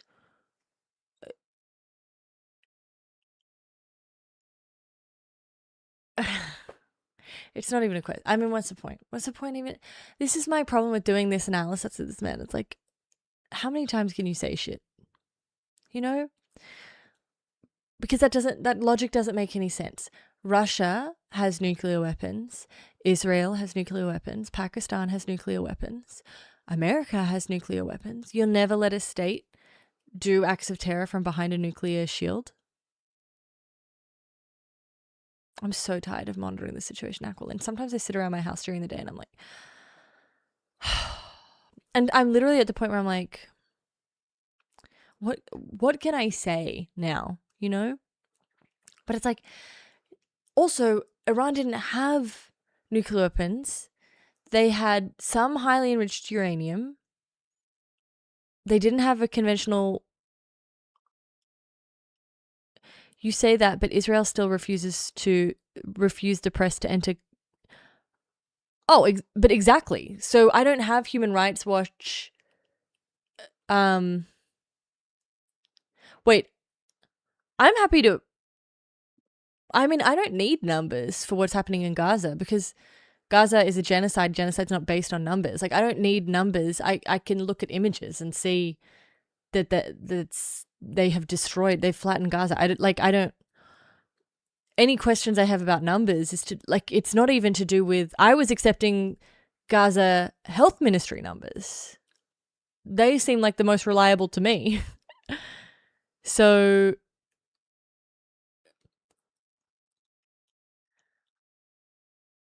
I'm not even questioning. This is what I'm trying to say. I am not questioning the part that matters. The part that matters is, was Iran killing its own citizens? That's the claim that matters. To me, it wouldn't matter if they killed one or if they killed 40,000. I'm trying to separate that from acknowledging that it's suspicious that the numbers keep going up whenever he talks because he's using it as part of a narrative to justify an illegal war of aggression, right? So I'm not questioning whether or not this happened, and I'm not questioning that it could have happened to a lot of people. I am questioning, I get it, but why? What do you mean? Why? The why is because if I say to you, right, one of the justifications for this war is a liberatory war, right? We're here to liberate the people of Iran from the evil terrorist regime. And part of making that claim more and more serious is if you can demonstrate that the regime is killing more and more people, right? So if it was like, oh, well, the Iranian people killed 200 people in the street, there might be some people who are like, not me. But there might be some people. Why are we questioning Iran? Who are we? Not you and me. This is a narrative for exactly. No, stop already. Nope.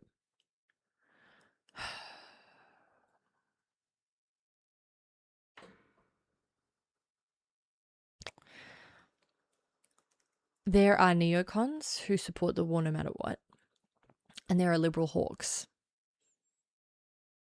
They also love war, but it has to be framed as a war to save people. And so, but that's what I'm saying. Every justification for this war is dangerous because it could be, it's not even you have a nuclear weapon. You have materials that could be a nuclear weapon. So anyone who uses nuclear energy apparently can be killed because you have some form of nuclear, right? Therefore, it doesn't matter how many times you say that you're not going to do a nuclear weapon. It doesn't matter how many deals you enter into. It doesn't matter, what allowances you're willing to make. None of that matters because we've decided you're terrorists. And I'm not denying that Iran fucking fund a lot of... I'm not. You know what? Fuck it. I'm not saying anything. The situation has been going on for 47 years and should have been handled long before I arrived in office. I did many things during my 2 terms in office to stop the quest for nuclear weapons by Iran first. My computer screens did weird things. Yeah, it's the same thing as the beheaded babies. Make your enemy seem like you're explaining it way better than you. It's the same thing as beheaded babies. If you make the enemy seem like animals, then it justifies killing them like animals. So if Trump makes it seem like Iran killed 70,000 people in a weekend, it makes the 2K people he's killed since the start of the war worth it. Exactly. Thank you, the U.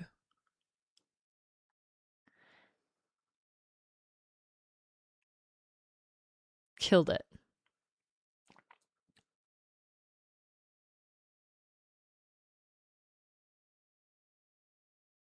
And perhaps most importantly, I killed General Qasem Soleimani in my... Get over it, bro. Yes, you killed him. Congratulations. And now you're talking about his best friend like he's a rational, legitimate actor. You crazy bitch. Qasem Soleimani's best friend was Gullibuff, and you love talking about how great he is. Yeah, exactly, Whisk Blem. So they have different narrative framings to do the exact same thing, which is why so many left-wing people have such a huge problem with someone like Hillary Clinton, because she's like probably the most obvious example of a liberal hawk. But it's like, but we have to save them.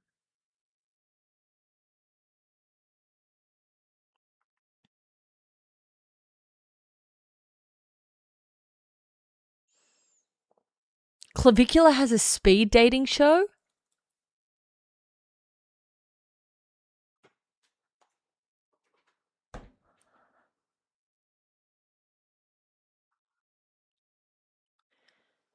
I'm so old, but I've never wanted to be on something so bad in my life. Like, I obviously can't because, like, come on, he's way too... But it's I just want to have dinner with him. I just want to get in his mind.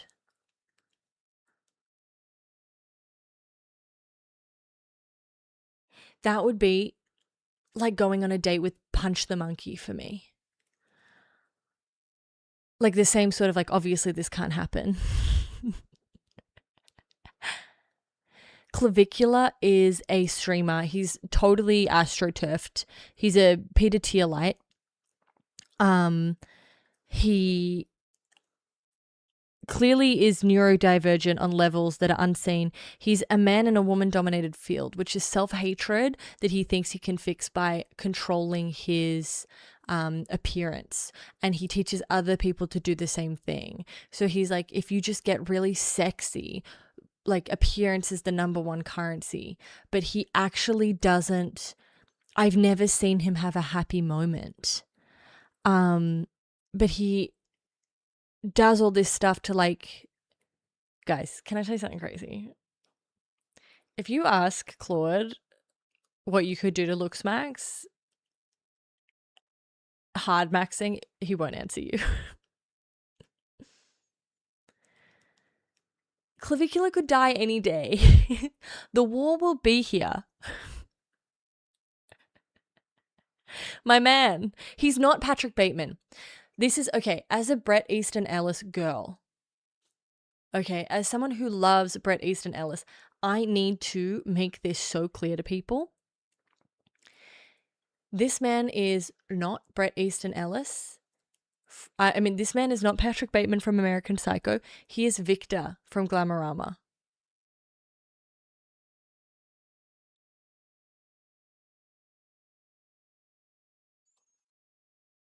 What do I find so interesting about him? As I said, for me, Clavicular is like Punch the Monkey.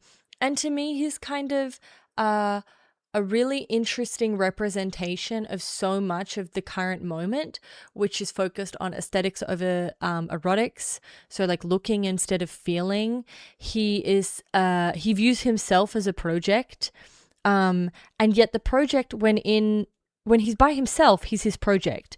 But then also in relation, it becomes, Zoolander is based on, so Bret Easton Ellis sued the team behind Zoolander for plagiarizing Glamorama. I'm saying he is Victor, which is the lead character from the book Glamorama. So we are essentially saying the same thing, but you should know that the source material is Glamorama, which is my favorite Bret Easton Ellis book. I'm like one of the plays that I'm currently writing, Glamorama is one of the main influences for it. I love it so much. It's gay culture, it's women culture, but through a lens of like hating women. It's very fascinating to me. There's a lot of like I don't know, tensions there that I just find interesting. But I find it interesting because in the same way that I find Punch the Monkey interesting, right? It's just like a fun little thing for me. Punch the monkey that was at the zoo.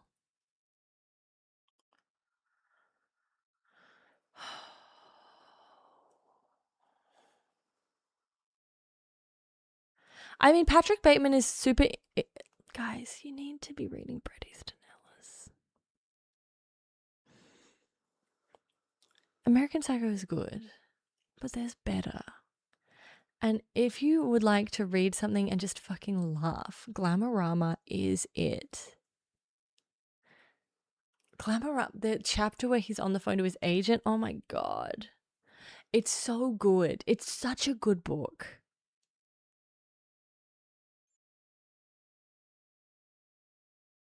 I think Punch the Monkey probably weighs 3 kilos, 2 kilos, 1.5 kilos. I actually think he's much lighter than I expect because I'm seeing him with fur, but if you, 2 kilos. You guys, seriously, why would you hate women? It's a great question. Never heard of Punch the Monkey or Glamorama? Glamorama is it's because no one's ever attempted to adapt it. It's a very, other than Zoolander, which obviously denied that it was plagiarizing, so doesn't attribute its source material to Glamorama, but it was found to require payment to Bret Easton Ellis. So the cool thing about Bret Easton Ellis as a writer is that the characters in each book end up in other books. So some of the women that you meet in Glamorama get killed by Patrick Bateman. So it's very fun because they all exist in the same universe, even though they're different story.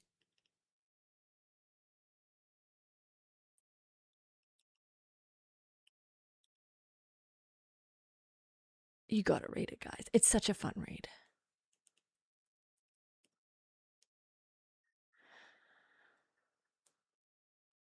It's so camp. It's camper than camp. It's so good. Yeah, the Bret Easton Ellis Extended Universe, which weirdly, I think, if I'm being honest, includes him and his boyfriend. Because sometimes his boyfriend takes over his Instagram account when he's like high on meth and starts to you have to be in it. Clavicula has a club. I mean, kind of everyone's too. Can I be honest with you?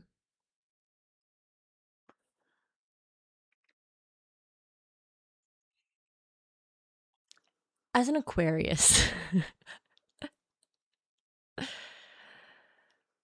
I need you guys to know that I was talking about Clavicula in December. And now everyone's talking about Clavicula. And as an Aquarius, I kind of don't want to talk about him anymore. Because it's fun, like, when it's new and I'm on top of it, you know, my fingers on the pulse. Guys, this guy's about to become huge. This guy is about to become the focus of the zeitgeist. That's when it's fun for me. But when everyone's like, oh my God, Clavicula this, Clavicula that, I'm like, I am a kingmaker. What planet is Aquarius? Well, some people say it's Uranus, planet for the weirdos, but actually we are also ruled by Saturn.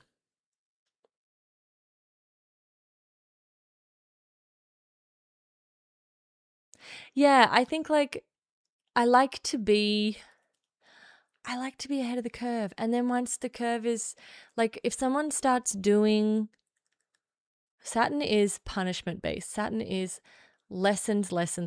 Everything in my life is a fucking lesson. All that has ever happened is people teaching me a lesson. And the only thing that gives me any comfort in this life is knowing that when you wrong me, you will get your karma. I can't do anything though, because that karma is a little pendulum. And if I try and interfere, it'll come back and get me. But if you wrong me, your life will be ruined. Whatever you do to me, that area of your life will be fucked for all eternity. So I sleep good. And I want you guys to know I have been wronged. I have been wronged. And I could talk on it. But I don't. I don't need to. I could blow up shit. I could blow up people's worlds, but I don't need to, because Saturn is going to do that for me. And I believe in that. So I keep my mouth shut. Yeah, but I Clavicula would be fun for me if I could go on his dating show, but God, I would feel like even though it would just be content, God, would I feel like a freaking pervert. God, would I feel like a creepy woman. But it would be fun.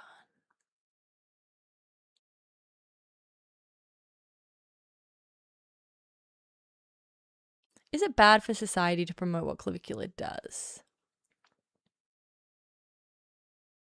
Netanyahu is a Libra? What? Is it bad? Ning, probably. It's definitely not good. I mean, the thing that I find okay, hang on. We got to go main screen for a second. But he's in Florida, isn't he? I freaking hate Florida. The thing that I find so fascinating about Clavicula is he puts all of this work into self-improvement and physical improvement in order to make his life in the world easier, right? The idea is that this gives him some sort of gain in the real world. But he's sad. He's not happy. And so it's like part of, is it bad for society to promote what Clavicular does? This is kind of what happened when I was talking about how Clavicular has no politics, because politics requires like relationship. And he's so focused on himself that,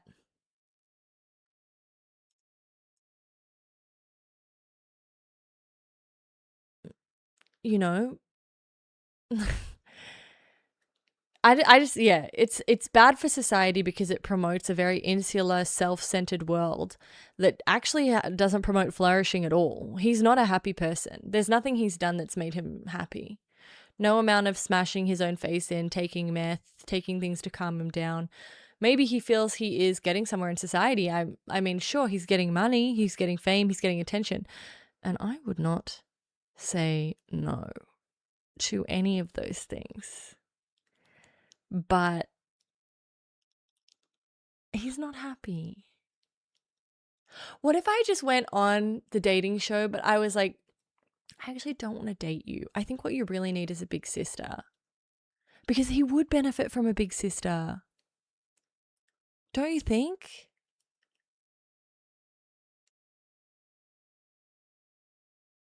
I think all boys would benefit from a big sister. But also be like, hey. He would just tell me to fuck off. And I'd be like, this is exactly why you need me. And I just wouldn't leave. Like a real big sister. Fame, money, or meth? Look, I'll take anything. I had one of my migraines, which is why I didn't stream yesterday as well, right? And my mum was like, this is a doctor we can go to. Oh, no, actually, I can't tell this story. Don't worry. Will my big sister give me money? She'd give you the... No, she wants your money. Would I be his big sister if he said yes? I have a whist. It took me a really long time to learn a lesson, which I still haven't fully learnt. And it's really hard, and I've been burnt by a lot of time. Sometimes people can be bad people and lonely. Sometimes people aren't bad people because they're lonely. Sometimes they can be both. Sometimes people can be a Nazi and be lonely. Sometimes they're not a Nazi because they're lonely. Like sometimes you can't friendship people out of being bad. And for some reason, I'm still like struggling to learn this lesson. I'm still like, there must be something this person isn't understanding. Maybe they just need to be loved better. Like...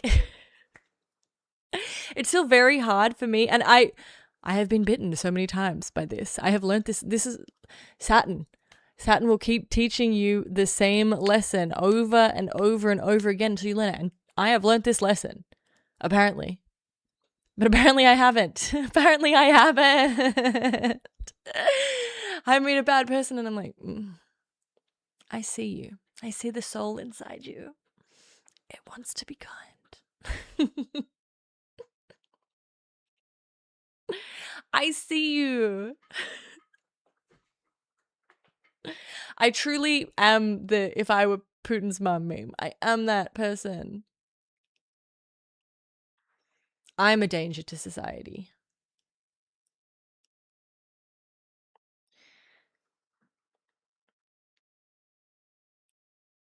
I don't think, guys, for all the joking we're doing, I genuinely don't think Clavicular would let me within 3 miles of him. I think I'd turn up to that club in Miami and they'd be like, you're old. And I'd be like, okay. Facts. For real type shit. Let me in. Let me just have a look. This speech is boring. Some things I want to tell you about this speech. Sorry to just go both ways. I feel the same way with... No, okay. I don't think... I actually... Look, there's clearly a limit because I don't think I could friendship Nick Fuentes out of being a horrible human being. He's made that decision conscious. This is the thing. There's something about Nick Fuentes that signals to me that he made that decision, right? He's had people be good to him and he's made the decision to be a bad person.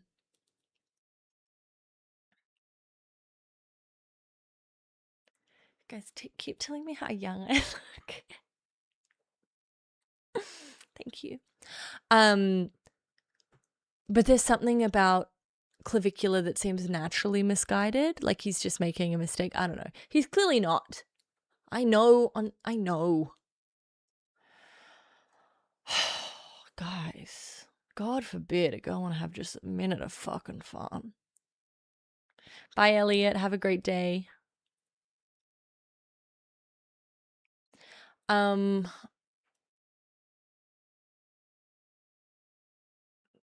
guys.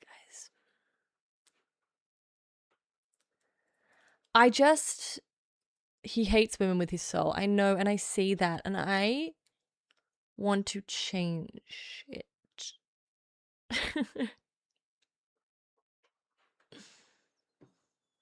Okay, hang on. Let me get out my notes. Thanks. Thank you for believing I can fix it.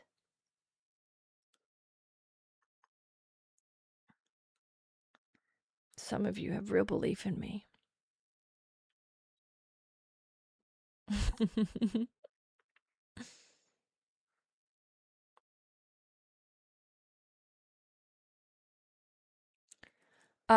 It's actually at 2 hours, so I might go make myself a coffee. I can fix him. Wait, guys, can I just tell you, if I make a bunch of money,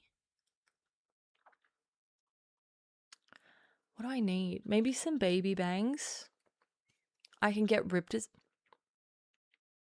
I think I can mug clavicular. There's some touch-ups that need to happen.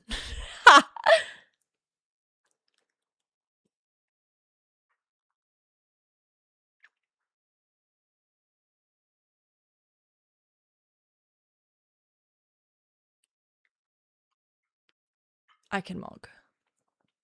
Get money, get bangs, get Botox. We're on it. Okay, I'm getting coffee. Let me get some cows for you.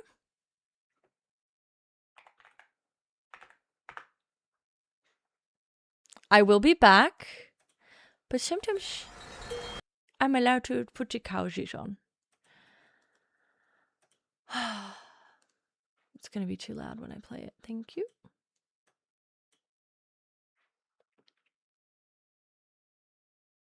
I'll kindness mug him. I'll laugh and he'll be like... You know how they're always like, find a celebrity who kind of looks like you and then copy their style and that's how you'll look good. Obviously, I have heard Sabrina Carpenter before, but she wears such heavy makeup. And I actually don't carry makeup that well when it's super, like, because people are saying to me, wear less makeup when I'm not wearing very much makeup. And so I can't use her as my example, unfortunately.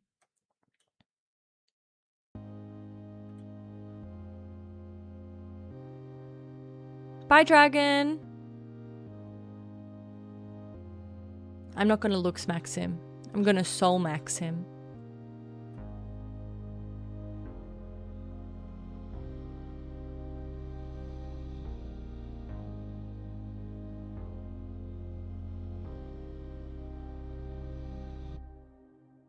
Pussies, I've never received a bigger compliment my whole entire life.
West, I don't care.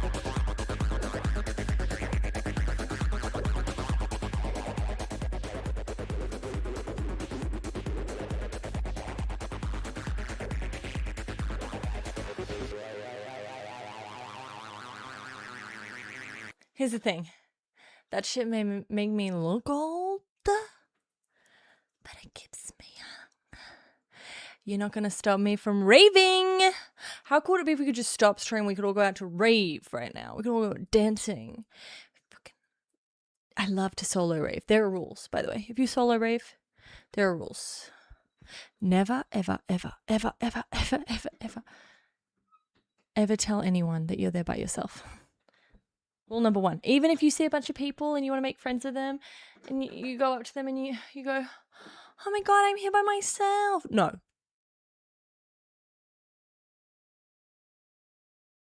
Never tell anyone you are at the rave by yourself.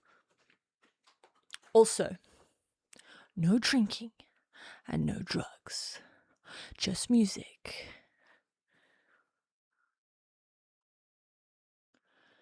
You don't need to answer that question. I freaking love baby raves. People raving with their babies. Also, wear your sunglasses. Because most weird interactions come because you make eye contact with someone. So just wear sunglasses. Then you don't make eye contact with anyone.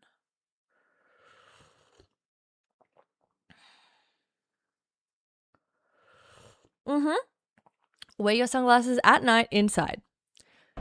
People who rave do not find that weird. But be sober. Never tell anyone you're alone. Why the alone thing? 100% I can tell you why I like to rave alone. I like to be free. I just want to dance and have fun. And I find a lot of the time if you go with people, it's like about the group. It's like, when do you want to go? What do you want to do? Do you want to go to a different room? Are you having fun? I find I end up like looking after people a lot. I'm like, are you feeling okay? Are you sick? Like sometimes I will rave with other people. But I started to do it because I was like in a really, I don't know. It was kind of like I was sad. And I was looking for things to make me feel like I had an identity of my own. And so I really wanted to do things by myself. And raving alone felt awesome because it was like, I love going to things alone because I'm like, if I don't want to be there, I just go. If I want to do something, I just do it. I don't have to talk to people. I don't have to do anything.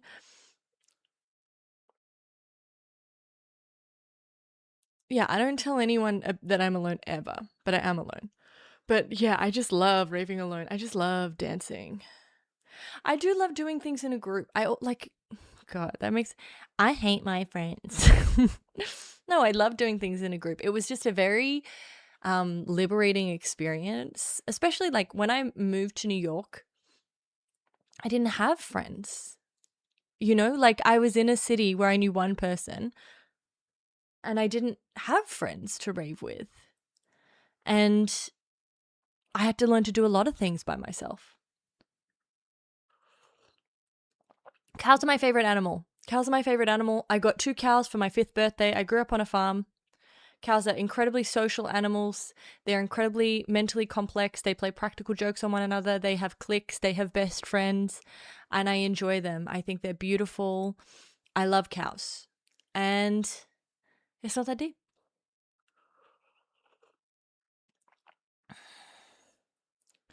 But yeah, I highly recommend doing something that feels like something you should be doing with friends, that feels like you only have social permission to do with other people, just doing it by yourself, giving it a go. And now, if I rave with other people, I'm kind of like, oh my God, you're so annoying. I'm just trying to do my own thing and you're up in my space. Look, to be honest, I love doing things by myself and I love doing things with people. If you do things by yourself too often, after a while, you start to be like, wow, you know what? I'd really love to be sharing this with someone. So I get that too. But it's also so amazing to just have an experience by yourself. And it's hard because there are things that I desperately want to share with other people. Like when I go to a play by myself, I'm like, damn, I can't talk to anyone about this because no one saw what I saw. But yeah, exactly, Faith. It's kind of like the experience of being able to talk about it, but you don't really want to talk about a rave. You know what I mean? I actually don't know. No one goes to plays. I'm a playwright, so I go to plays a lot.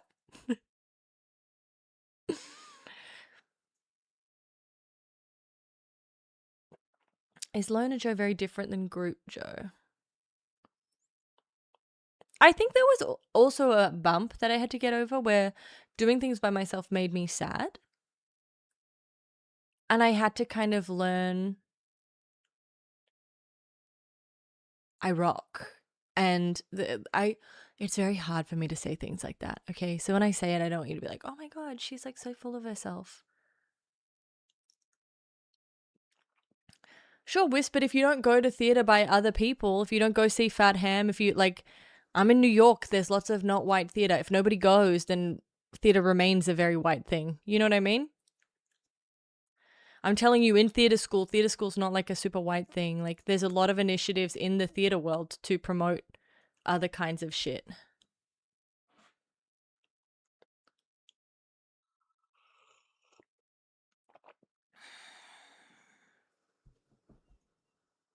Yeah, you just kind of you have to get over the hell yes.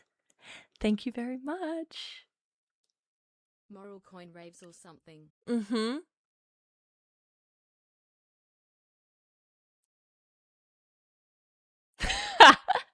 Thank you, Sindochi. When you go to a play by yourself, are you the only person in the audience? No, there's lots of people there. Okay, I went and saw this amazing play called Nothing Can Take You from the Hand of God, which is about a lesbian woman and her experience in a very evangelical community and writing a book about it. And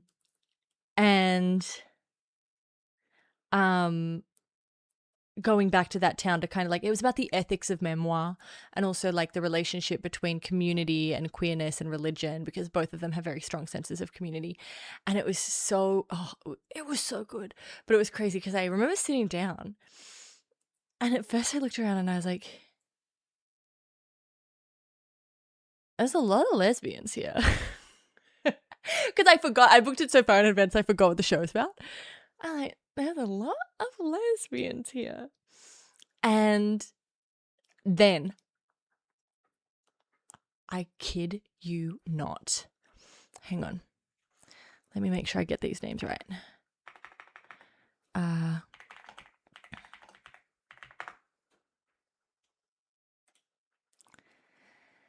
Okay. Guess what happened? Okay, so as you guys know, I date men and women. So this was very big for the gay part of me. This was kind of like the biggest thing to ever happen. I'm sitting there. These two women walk in hats. People who wear hats inside, famous. I don't make the rule if you're wearing a baseball cap inside. And this is even true in a room full of lesbians, which, yeah, the proportion of people wearing baseball hats, it's higher. But two people together wearing baseball hats, famous. They sit down directly in front of me. I kid you not. It is Sophia Bush and Ashlyn Harris. Now, that doesn't mean a lot to non-lesbians, but this is drama. Drama. Sophia Bush from One Tree Hill and now from Chicago PD, etc., etc. Ashlyn Harris, soccer player. Okay, and at first I was like, no, it's not them. Sophia Bush opens her phone. Her screensaver is Ashlyn Harris playing soccer.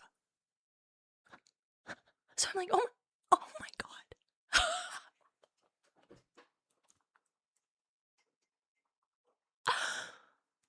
Oh my God. Oh my God.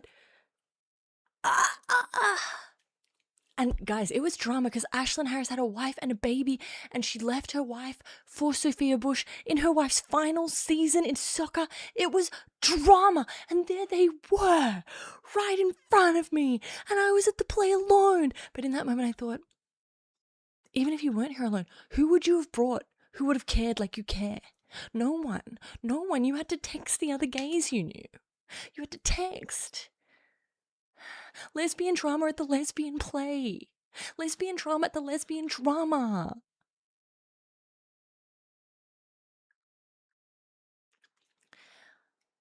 It was a lot. But can I tell you something? Ashlyn Harris walked out 10 minutes before the end of the play, which I get it. You're famous. You don't want to be like in the fucking corridor. Like you don't want people to. But I was like, 10 minutes before the end? Girlie, just stay. The wife clearly wasn't a keeper. It was all happening, 8. It was... I still, like, you can tell I'm still excited by the whole experience. I'm still excited. Who was her wife, actually? Hang on. Ashlyn Harris' wife. Ali Krieger. Oh, and I think Ali Krieger kept the kids. It was all, oh my God. It was drama. Why doesn't the US pump oil in Venezuela? Hey, good day. Oil, it's actually really interesting you asked that, and I'm not going to answer that direct question, but I'm going to use it to segue into something that I wanted to talk about.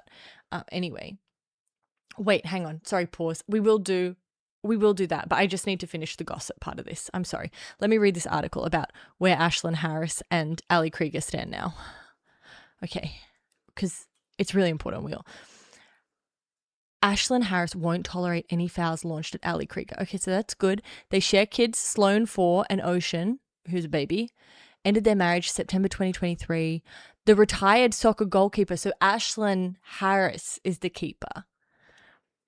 reveals that despite their messy divorce, let's see this. Ali Krieger is setting the record straight. The former soccer player shared a message about recent comments made regarding her relationship with ex Ashlyn Harris, who she split from in September 2023 following 4 years of marriage. I'm overwhelmed by the outpouring of love and support I've received this last year. However, amidst this warmth, I've also had to confront a wave of dishonesty and misinformation. Above all else, my unwavering priority remains the protection and well-being of my children. I promise to share more when my heart feels ready. In this vulnerable time, I asked for my privacy because she got lamped. It was crazy. Following her cryptic words, Ali's brother Kyle, see, the brother and sister relationship, that's where it's at, showed his support. Even though you've said very little, everyone knows the truth.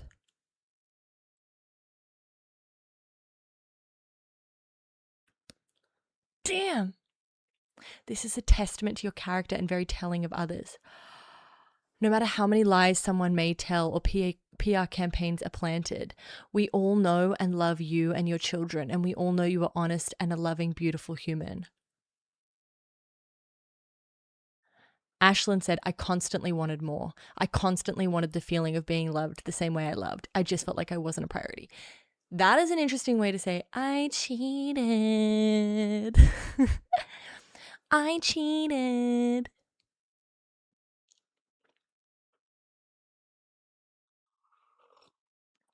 I had to take my power back, and people were hurt in the process. Ashlyn.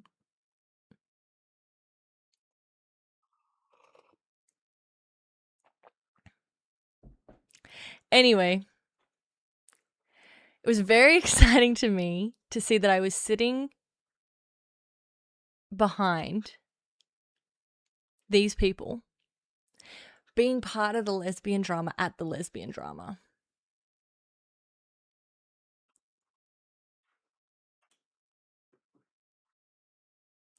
Whist.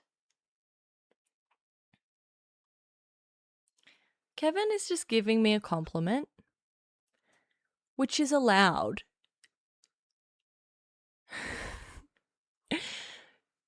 I'm not sure why, like, who cares if he thinks I'm a prophet?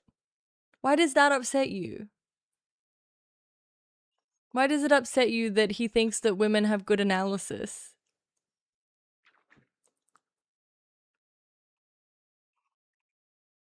Avocadorable, that's a really good take. Oh yeah, so the pipeline thing. Okay. The Venezuela pipeline, I don't really have. Okay, I thought I heard music playing, but I don't. It's a bit hot. The Venezuela thing I don't have an answer to necessarily, but something I wanted to say is about why the Strait of Hormuz is so central and why there aren't just more pipelines, right? Because the obvious thing right now is like, but can there not be an observation with that he finds that he's getting more good analysis from women? And maybe that's just a coincidence, but that's just what he's experiencing.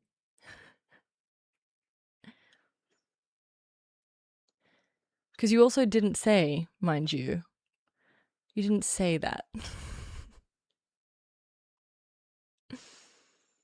You say this as though she's a prophet of sorts. Her takes are pretty much to line with the left. It's not special. So you didn't actually say it has nothing to do with her gender.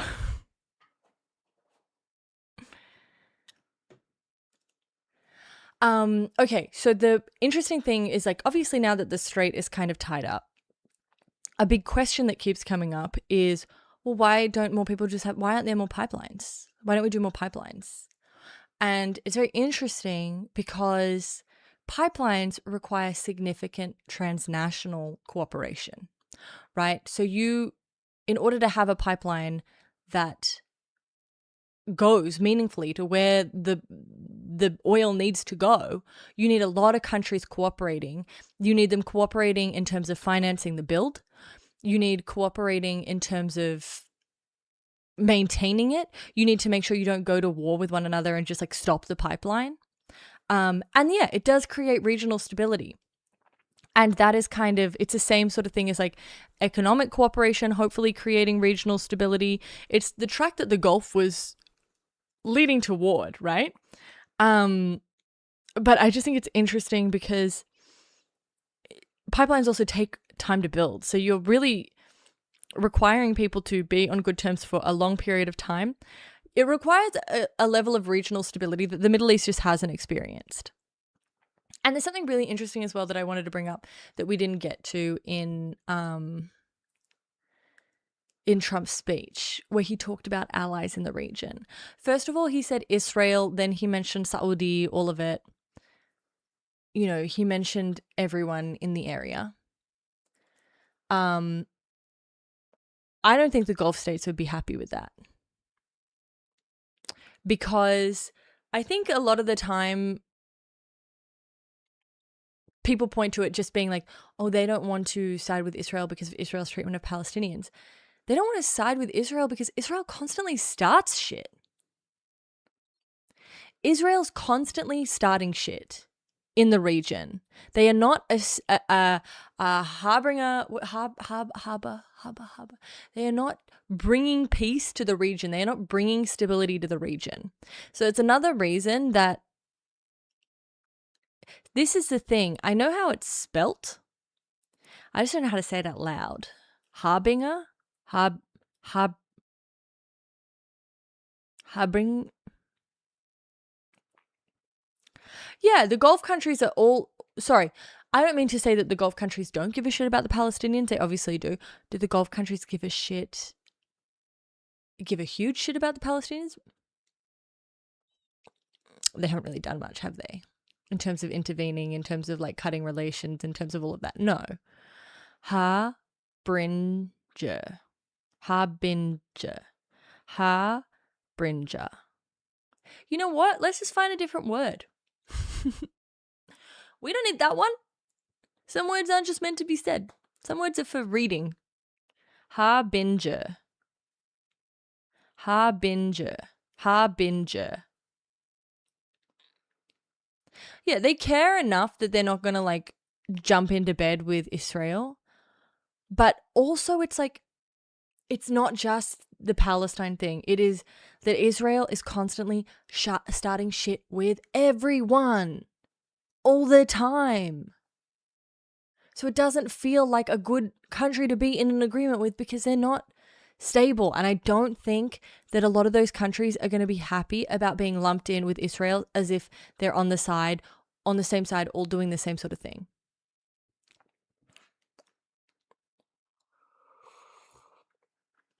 The other thing is, yes, yeah, exactly. They're never satisfied, Ahmed. There's no end point. The second thing is no Oman and no Iraq. Exactly, Cernu. It's like going to the friend with that PJE friend that always starts a fight when he's drunk. Just not a good time. It's like, we're not really into that. We don't want to have obligations with you. We don't, even having ties with you, it's like, it's going to be stressful. It's not.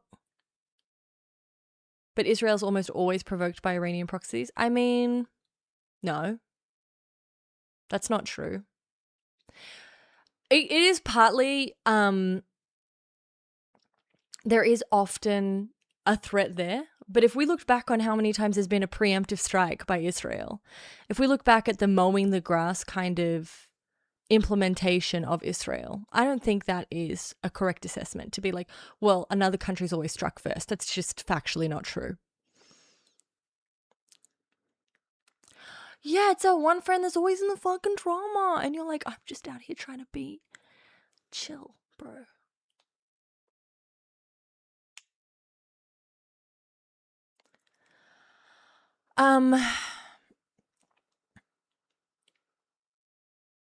Yeah, and I think it's really unfair to say that Hamas or Hezbollah are acting at the behest of Iran to that they don't have any meaningful reason to fight back against Israel. And if you don't see Israel's actions in Lebanon and Palestine as provocative, then I don't know, we're at an impasse. I do really believe that I am one of the more cautious streamers you'll find when it comes to considering nuance when it comes to Israel. But come on. You can't invade Lebanon and then be like, yeah, but Hezbollah. They didn't exist. They were created after you invaded. And then they're there to protect the communities that the army doesn't protect because you're constantly fucking with Lebanon shit. Hamas exists because you wouldn't reach a peace with Fatah.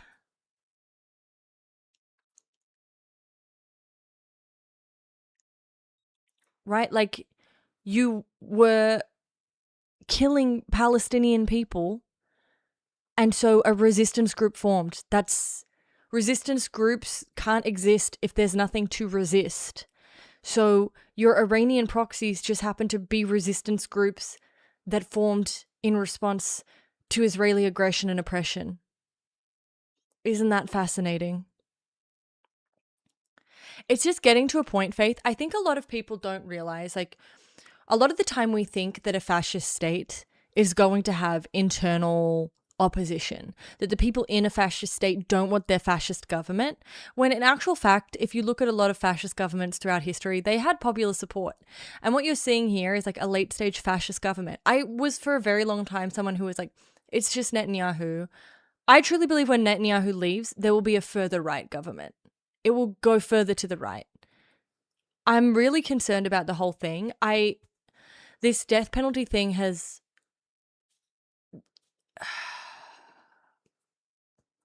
I just don't know. I just don't know what to do. I truly believe it is like a late stage fascist state, and with full support from the people.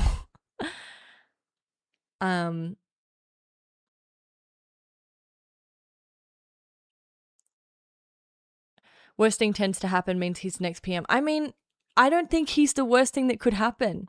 There is no left in Israel. There is no meaningful left party in Israeli government. There isn't even a centrist. Their center is so far to the right. Like, Netanyahu is considered almost a centrist, right? Yair Lapid, who would be seen as the meaningful opposition, what does he meaningfully oppose? Nothing. Nothing. And when you see polls of the Israeli people, they support it. They support the death penalty thing. They support what's happening in Gaza. They support the war with Iran. They support going into Lebanon. So, like, come on. At what point, like, you know, I'm one person to always be like, don't equate population. But Ofer Kassif doesn't have any sway within the government. Saying that there is a member of parliament who is left-wing is not the same as saying there's a meaningful shot at there being a left-wing government. I'm one for always saying you can separate a society from their government. Just like, look at America. Not every American supports Trump. But the problem is, I am not seeing any opposition in Israel. I'm not seeing any polling data that says they don't support Netanyahu. I'm not seeing any. There are people crying with tears of joy to support a racist, a race-based death penalty.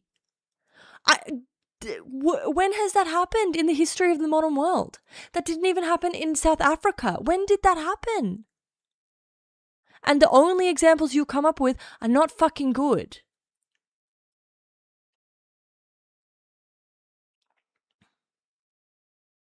Yeah, little bros. And like, I have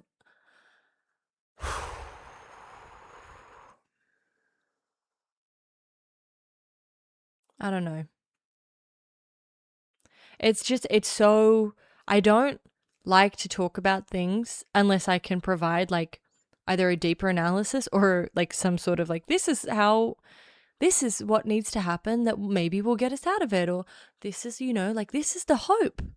The hope used to be like, guys, it's not, this isn't what Israel was, a left wing state. Like Israel has had times where, like there was a lot of support for the Oslo peace process when Yitzhak Rabin was alive. Like there are times where I'll like try and find the hope. There is like, I don't know. There's no hope. I don't know.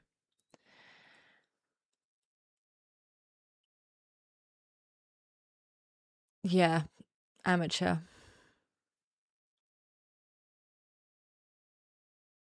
Yes, Ali. In the parliament, when the bill passed, parliamentarians broke into tears of joy. And Ben Gavir, who is as bad as you could get, he's like gloating, doing videos in the death chamber. So they are doing death by hanging because the medical association refused to do the lethal injections.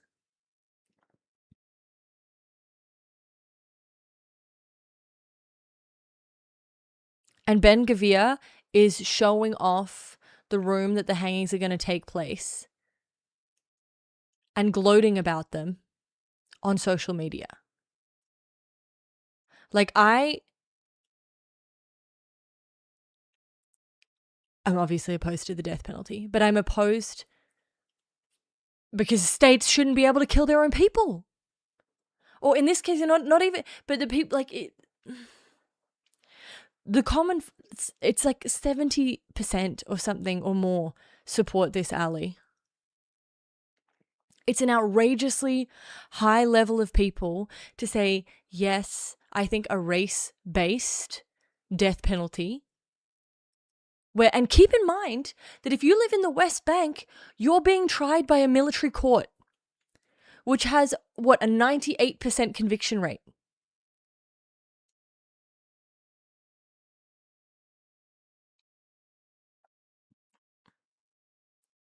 The problem is, at this stage of where I think Israel is in terms of fascism, and like, people are like, oh, if people think that they're accurately describing America as kind of fascist right now, then you need a whole new word. You need a whole new word to describe what's happening in Israel. They're at a stage where the only thing that can fix it is the external community, the international community stepping in, putting on sanctions, cutting ties. This is the only thing. But no one will do it. You need boycotts, you need sanctions, you need ties cut, you need diplomats removed. It is the only thing. But no one will do it.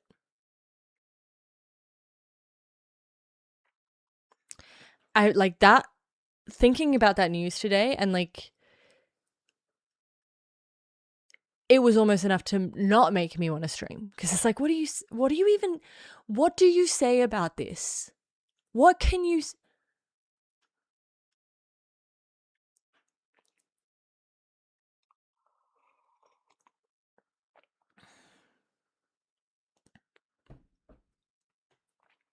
Unfortunately, it's one of those things, like, how crazy, not Anon, how crazy Germany is post-Holocaust, how many rules there are about like Holocaust denial, how much education has gone into like Germany around the Holocaust. Like the problem is, even if you did an Israeli style, like even if there was regime change, the way that Israel's always gifting people regime change, it's not, this is my problem with it now, is it's no longer a separation between like government and population. And the reason I am always so hesitant to say things like that is because I am so sensitive to people being painted with a brush that makes them easy. I'm not, to be clear, people in Israel don't deserve any sort of violent, bad treatment, right? That's not how we deal with these things. We don't solve a problem by reflecting the behavior back onto them. That's not how we solve this problem.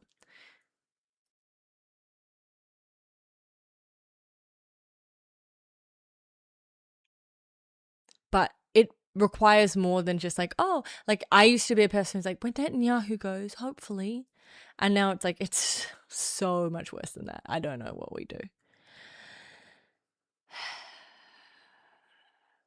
I don't know, because, and like, it's not,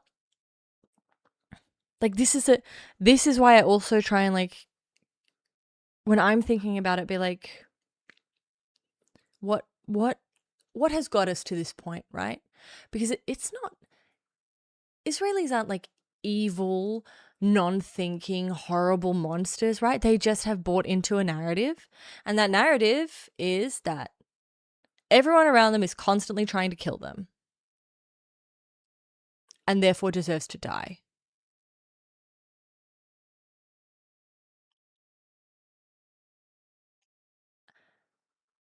And that narrative is somehow that they are gifted, like for some of them, the narrative is that God gave them this land and they have a right to it.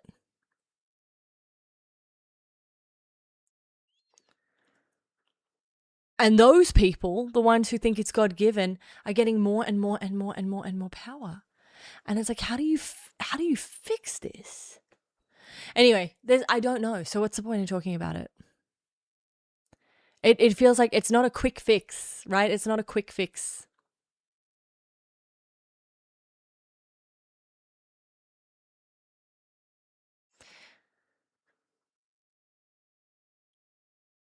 Yeah, I agree, Zia. That's why I think like that's how Netanyahu's been in power for what, 17 years? Like his perspective since the 80s, and certainly since he first came into power in 1993, is Mr. Security. Everyone is trying to kill us, particularly Iran, right? You have to trust me or you'll die. But it's like, it's not, a perceived threat can't be licensed to do what is happening in Israel.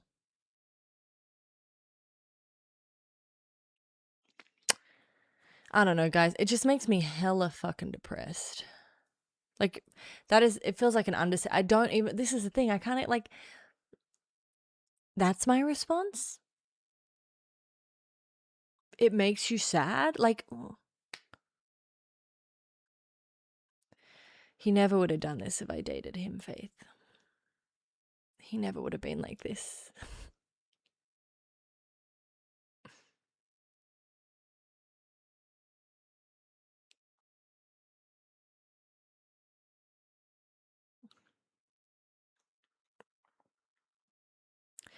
You say Lebanon there, like Lebanon.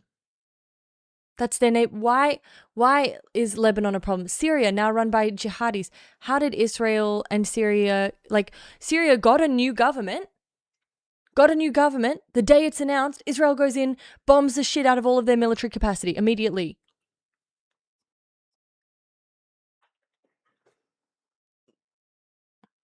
Do I blame them? Yeah, I blame countries for launching aggressive military campaigns because of perceived threats preemptively. That's not how the world works. You don't get to do it just because you're scared. You take the diplomatic route like everyone fucking else.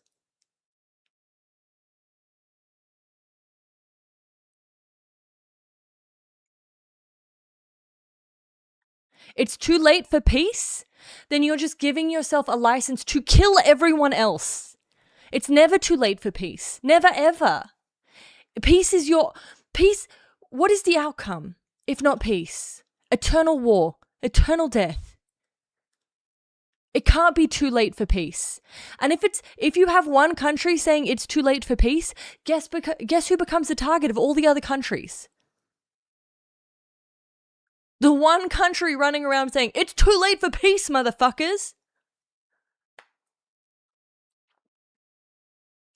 It's too late for peace because Netanyahu, in particular, Israel generally, because it was Ehud Barak too, it's been all of them, but Netanyahu in particular never wanted peace. Every time there's been an opportunity. Ehud Barak too. Assad got off the fucking plane to have negotiations with him. He said, no, my coalition will fall apart. I can't do it. No, I'll lose my power. I can't do it. Every time peace has been on the table, Israel said no.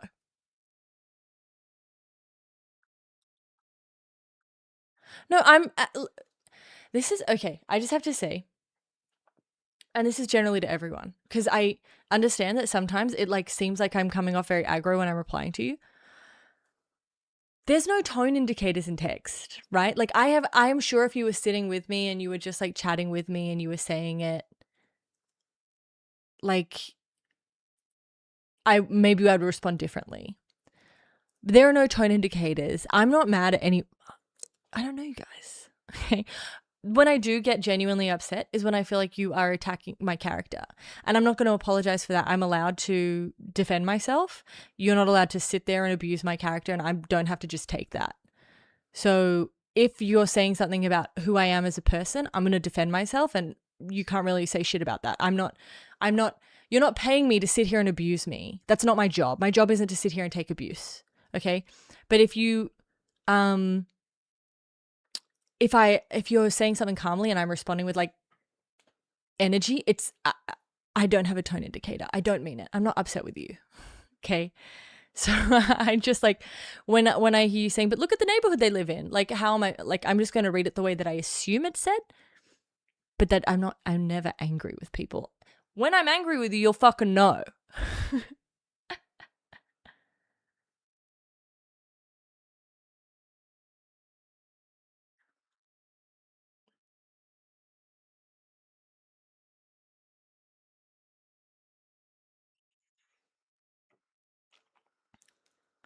Yeah, so I talked about this a little bit. Where is the comment?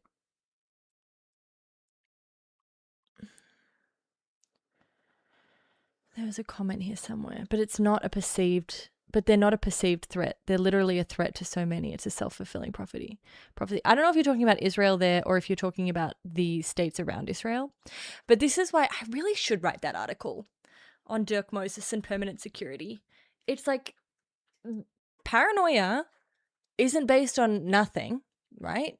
Paranoia can be valid. You can be paranoid because you really are a threat, right? But the problem is a lot of the actions create the very thing is very Oedipian.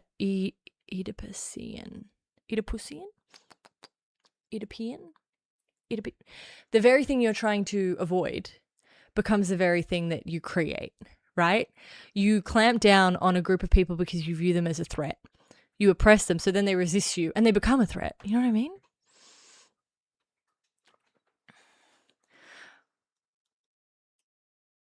Yeah, but okay, first of all, the 1973 Yom Kippur War, Israel won. Two, it was in 1973.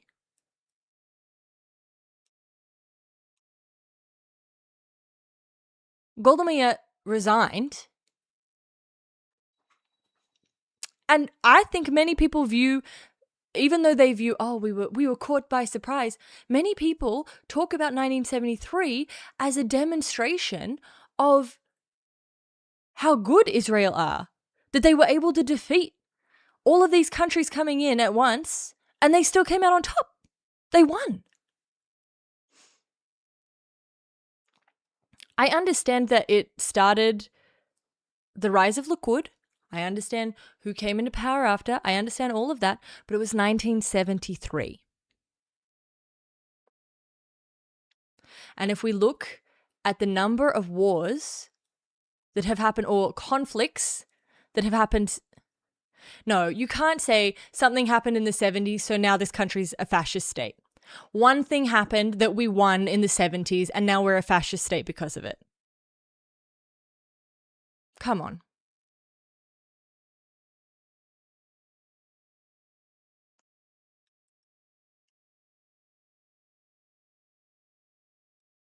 Vietnam's not an extremely right-wing country. Propaganda does do that.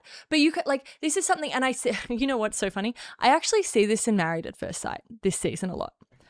In Married at First Sight, a lot of the girls, they've done a lot of therapy, and they perfectly understand why their behavior is bad. They can completely explain why they're acting poorly. And they think that being able to explain it justifies it. No. Just because you understand that, well, the Yom Kippur War happened and that made us all very scared, and propaganda since then has kept us in the mindset that we're constantly under attack. Well, if you understand that, which I make this argument too, anyone who's in this chat often will tell you I'm constantly talking about how Israel as a paranoid state who have been under attack a lot work from a framework of permanent security where they're constantly under the fear that they'll be attacked again, so they have to constantly be stopping attacks before they happen. I'm the one who says it all the fucking time. But just because you understand why something is happening doesn't mean you don't have a responsibility to change it or to challenge it. Yes, Israel is paranoid that they are going to be attacked, but they are creating the environment that ensures they will be attacked.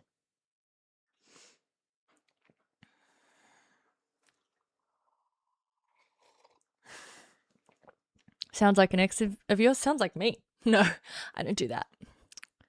I don't do that because I never do anything wrong. So I never have to explain it or justify it because I'm perfect.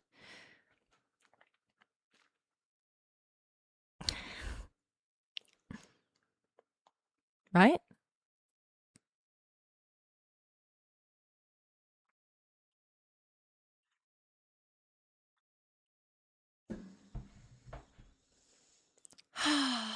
Guys.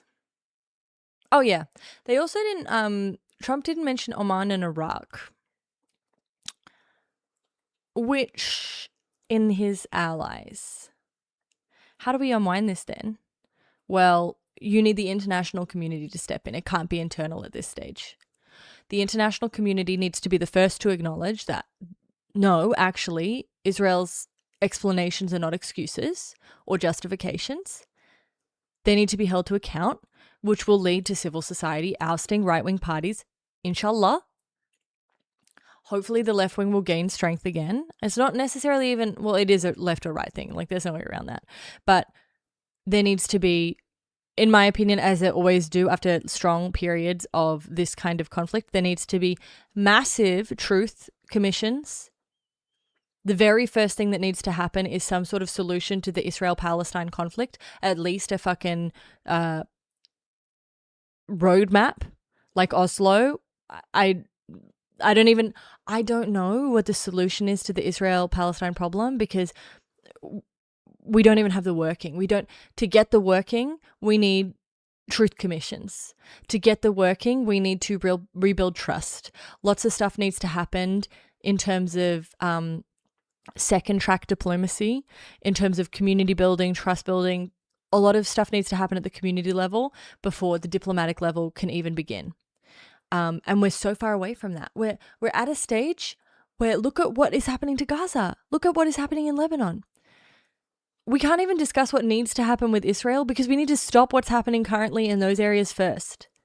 That needs to be stopped. It's always very frustrating for me. Like, I don't like it when I bump into people who are like, I believe in a one-state solution. I believe in a two-state solution. Bro, we're so far away from talking about solutions. We are so far away. Like, why are you even thinking about it? Why are you picking a team? What are you doing all the way over there? We're over here. If Gaza is getting bombed and wiped out, and the plan currently is to turn it into a hotel strip like Miami South Beach, and I don't put the Gazans where? Make them a slave workforce? And Lebanon is having a tenth of its country just taken away from it. We don't need to be talking about solutions. The very first thing we need to do is have the international community say enough. Until the international community says no more, we're not doing any magic internally. You don't think Israel was a fascist construct from its inception? No, I think it was imperialist. I think it was an ethno-state. Do I think it was fascist? No. Do I think it was built upon, like, killing a bunch of people? Yeah, I do. Don't hear me as denying the rights of Palestinians. Do I think Australia was a fascist state from its conception? No, I think it was an imperial state.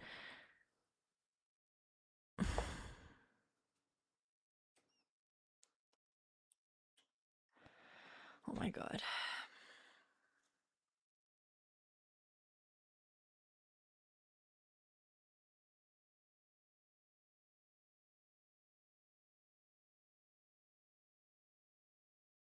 The thing is, Ahmed, if sanctions are imposed and if support is cut off, maybe their ideology will get worse, but there's only so long. They can't keep behaving the way they're behaving.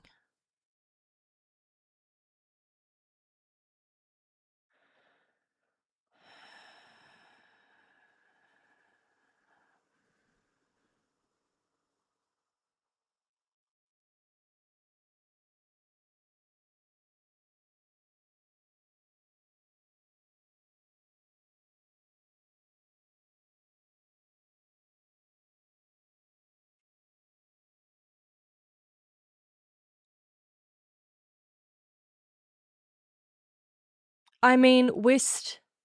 I don't expect there to be peace. What are you...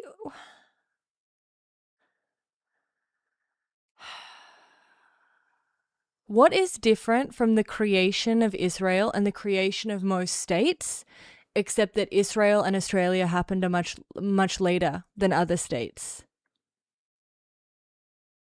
I'm not arguing with you about whether it's good or bad. I'm not arguing with you about whether it's okay, whether it's evil. I want you to explain to me what is different about the creation of Israel to the creation of most states.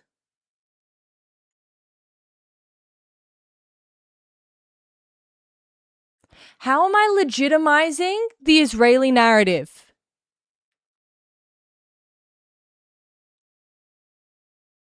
Explain how I'm doing that now. Have I ever said it wasn't settler colonialism? I literally just said it was imperialism. Have I ever said that? Have I ever legitimized the Israeli narrative? And the narrative for fucking what, bro? The Israeli narrative about what?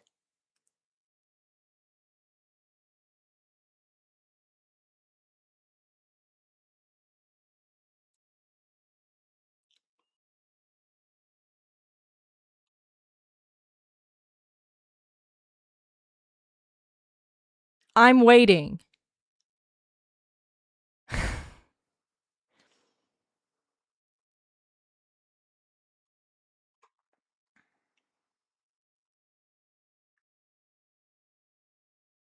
And I'll keep waiting. Because you can't just say I'm doing things that I'm not fucking doing. I'm sorry I don't sit here and say fuck Israel like you want me to, because I don't believe that fucking helps Palestinians.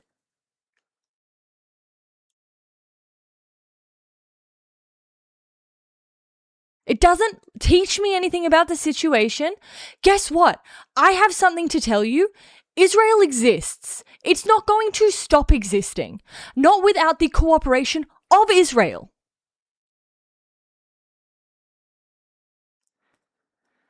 I know imperialism and settler colonialism are not the same thing.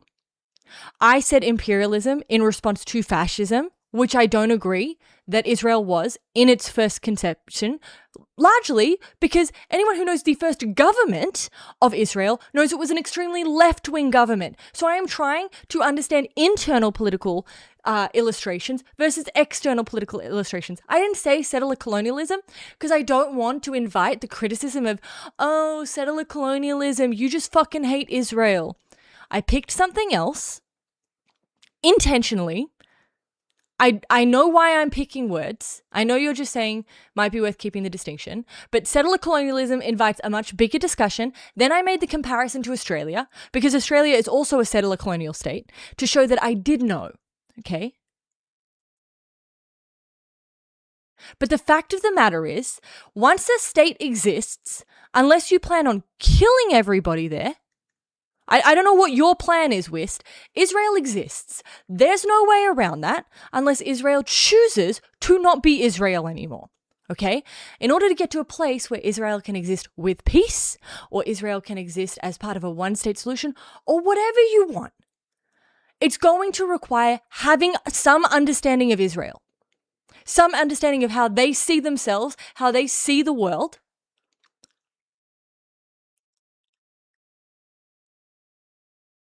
I'm not agreeing with Israel's narrative and pushing it when I fucking just try and tell you how Israel see themselves.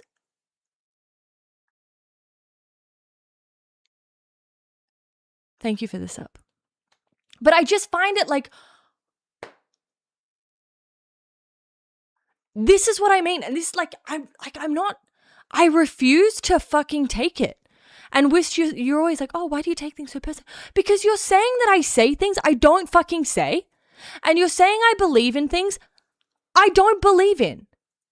And I won't accept it. Because what it feels like when you say that constantly is that you do just want me to be here and be like, fuck Israel. Like, fuck them. Fuck those fucking Zionists, blah, blah, blah.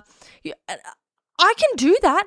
It's just the opposite of fucking helpful.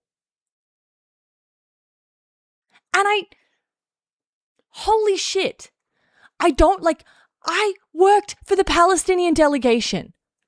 I know what is needed. I know how bad the situation is. Guess what? People in the diplomatic circle, people in the fucking political circles, people who are actually trying to be the leadership for Palestinians aren't saying that because it stops dialogue. It doesn't help it. It doesn't help anybody.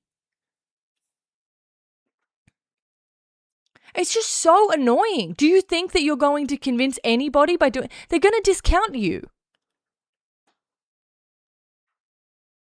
So, genuinely, I do not think I'm the streamer for you. It is that simple. I do take sides on the issue. I'm on the Palestinian side.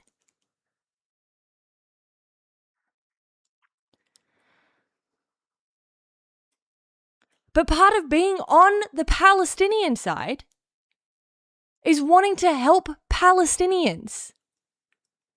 And unless you have absolute clarity about Israel, you have to understand your fucking enemy.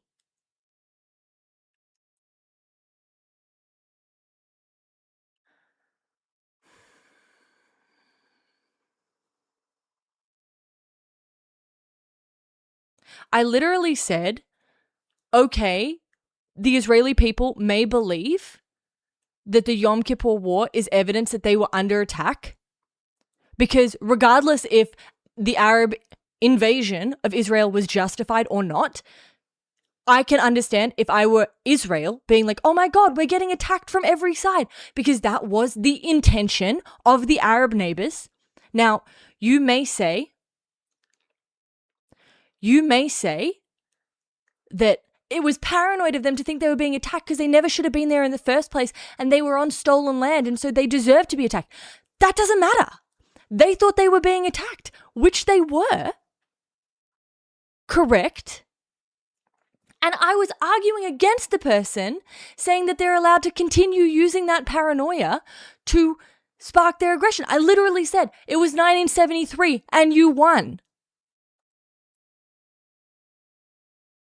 It was 1973 and you won.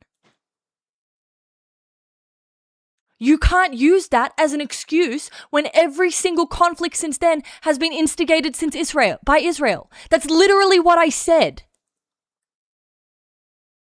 I said to the person who said Yom Kippur started all of this, I said, I know it brought liquid in. I know that it did this. I'm aware of what the Yom Kippur War did. I'm aware of how it makes Israelis feel. It's not an excuse. I literally argued against it.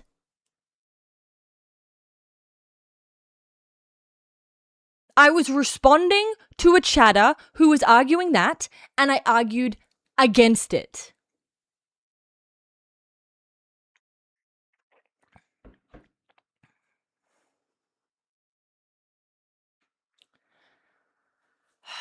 This is like,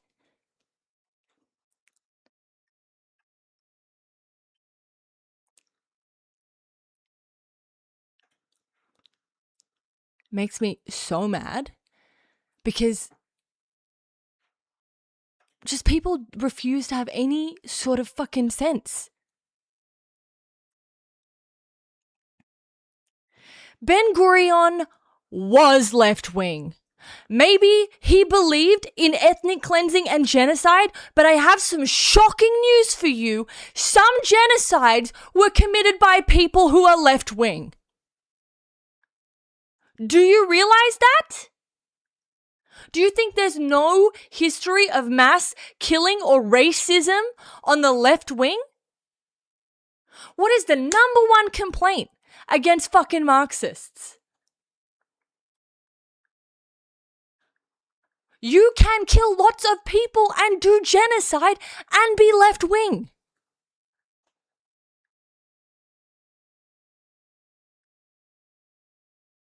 That is, you really need to, I don't know, relearn the left wing if you think that no left wing people can do ethnic cleansing. Look at the history of the fucking world.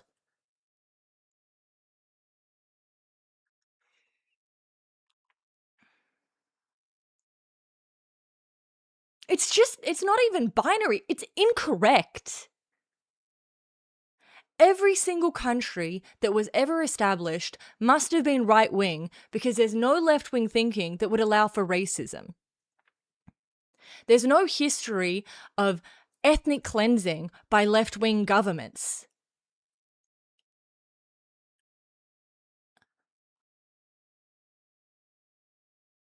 Exactly, LBJ's twink. Exactly. Let me tell you about the Pale of the Settlements.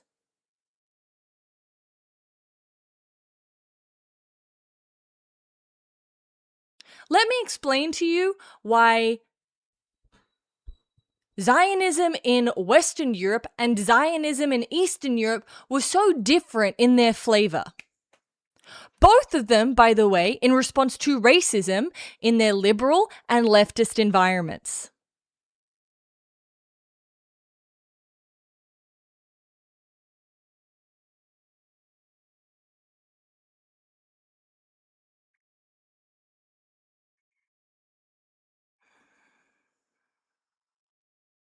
Anyway, I wanted to say they didn't mention Oman, probably because Oman is on the other side of the strait. They didn't mention Iraq, which means you should watch Iraq. They're going to say that there are Iranian-linked militias in Iraq that are trying to kill people, and therefore they're going to invade Iraq and do something in Iraq. It's interesting to look at what he doesn't say. He didn't mention those two states, so they should be two states that you watch. Oman obviously being the one on the other side of the strait. Either they have refused to participate in some sort of policing or action around the strait, or he's leaving them out intentionally because they're on the strait and he doesn't want them to look aligned with the US because it will cause more problems. I don't know. But there's something there. It's very frustrating to me. Like,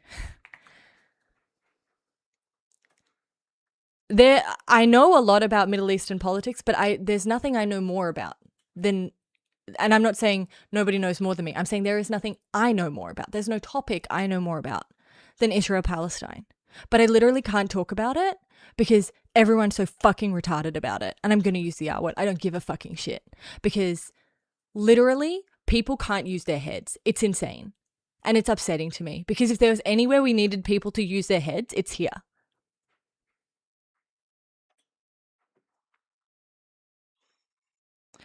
Well, this is a really interesting thing because I was thinking that it's very similar to the Suez Canal, but the Suez Canal is obviously in one country's territory and it is a man-made canal and it makes the situation way easier than the Strait of Hormuz. they can't Panama Canal the Strait on Oman's side because the whole problem, firstly, they're moving mostly through international waters, so they're not moving on either side. Secondly,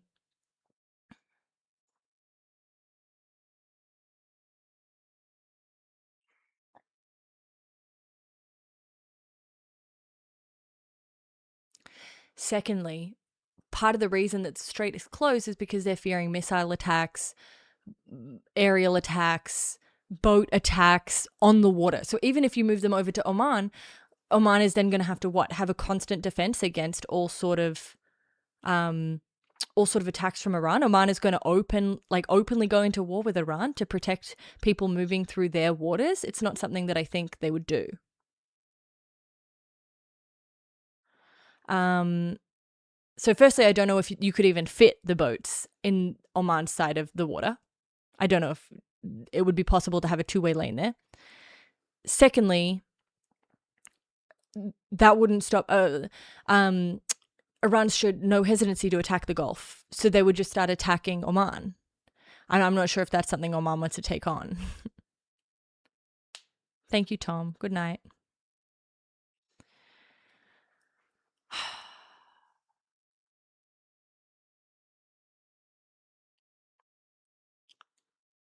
I think there'll be an attack. Something's going. I'm worried about Iraq. Yeah, boots on the ground are more plausible in Iraq, but would you want the narrative of that, like going back into Iraq? Hi on a permo. Guys, just make it.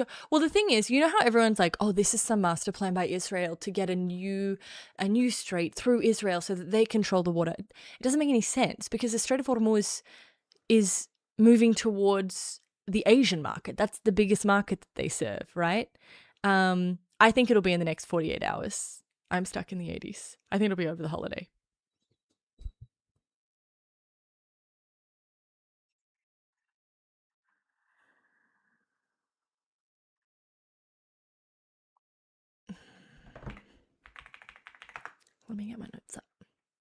Let me get my notes up. The narrative on war with Iran didn't matter. Don't know that it matters. War is good now to MAGA. I mean, if you just constantly tell everyone you're winning the war, and it's not really affecting, it's not affecting Americans that badly right now. So, I don't know. The thing about the strait, though, is like, it's a real, you know how he's kind of like, the strait will open naturally.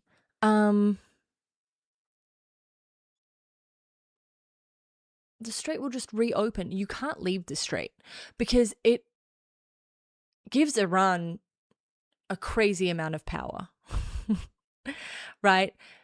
They're going to be able to, and this is something that the GCC would not want at all, because they're going to be able to levy a toll on energy, right? It will grow in influence. It will grow in power in the region because it has this huge control. Every country that wants to impose or uphold sanctions about them is going to be like fucked. Every country that currently kind of has frozen diplomatic ties is forced into a position where they're going to have to negotiate again with Iran. So Europe, Asia, everyone, right? It's a goldmine for them. And then, like, even if you're like, oh, well, like, he said in the speech, like, you know, it's not important to us. Someone like China can come and open it.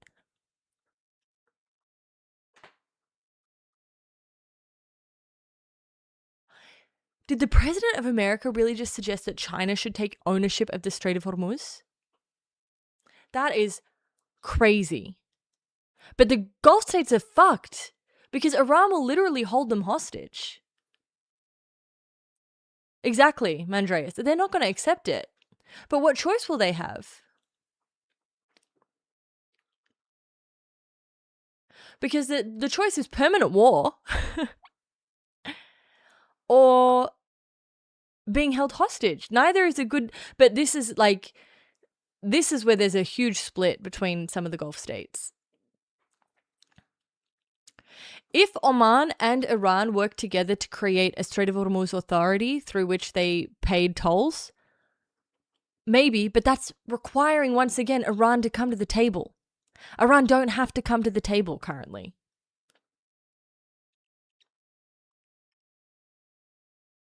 So yeah, you could legitimize it through, yeah, it's MIGA. He made Iran great again.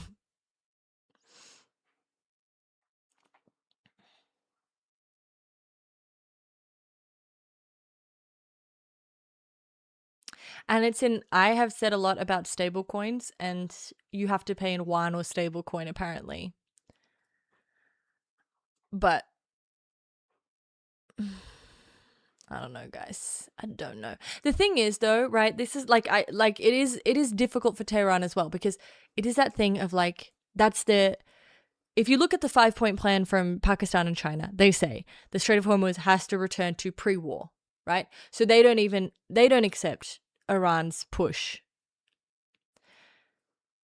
The problem is, in order to enforce the toll booth, they need to continually sustain low-level attacks, right? So it needs to be like the Houthis with the Red Sea, where there needs to constantly be low-level attacks so that the threat is real. You do have to pay, because you're not, okay, I'm sorry. I just have to, Wist, you aren't disagreeing with my viewpoint. You were chastising me for what I'm saying. Disagreeing with my viewpoint would be saying, I think that, kind of being specific and saying, I think what you said there, well, even that, you're not disagreeing with my viewpoint. You're saying that I said something. So you could clarify.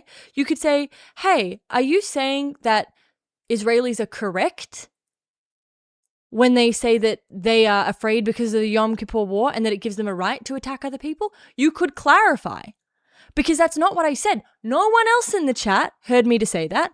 You were the only person who heard me to say that. And then you're saying, that's crazy. You're reinforcing Israel's narrative. I can't believe that. When that's not what I'm doing. Well, here's the thing, Wist, and this is maybe where there is the disconnect.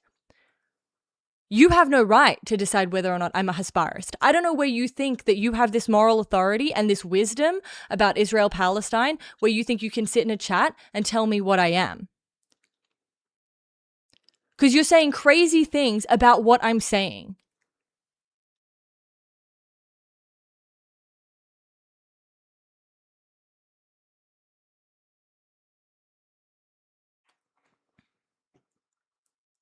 So either, like, I don't know what the issue is. No one else is hearing this. No one else is hearing what you're hearing.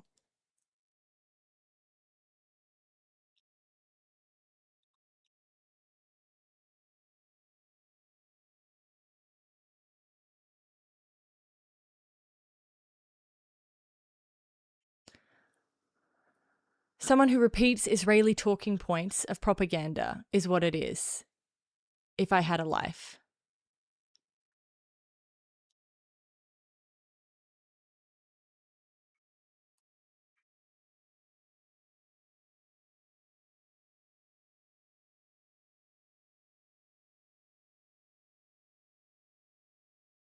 Hasbara is professionally, it's like the Israeli government has like a wing that's for PR that provides the talking points to support Israel's actions. And so calling someone a Hasbarist is saying that you are part of the PR wing of the Israeli government. But you would literally have to be an insane person to call me that. All because I don't sit here and say, fuck Israel.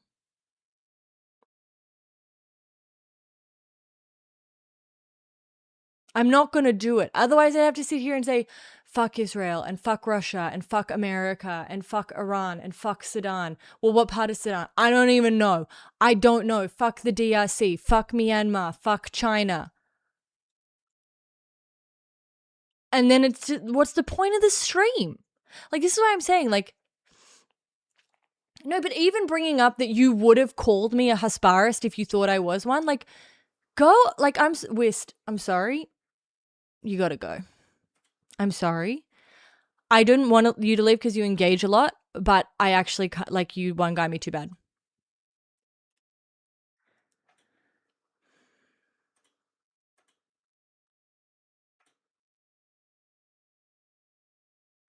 Okay.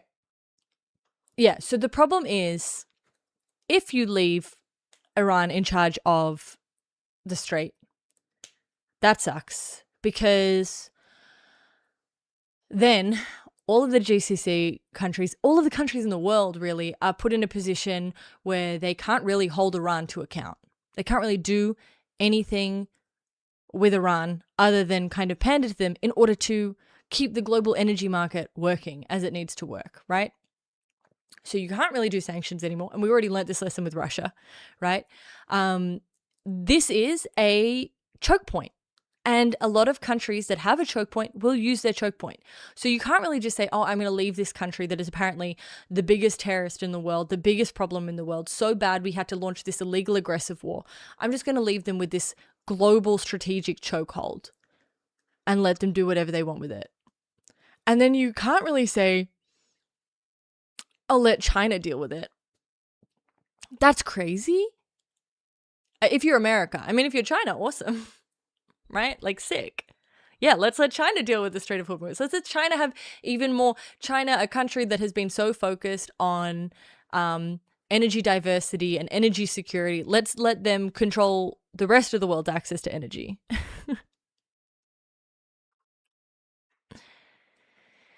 But then in terms of Tehran, let's ask a question. Is there any world in which the strait naturally opens?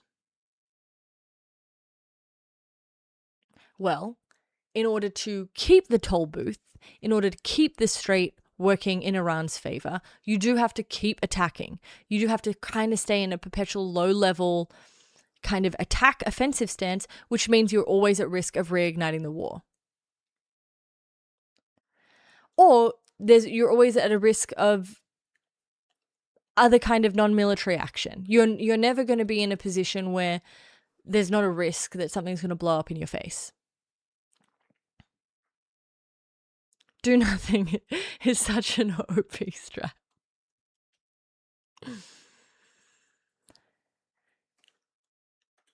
There's this essay I really want to read.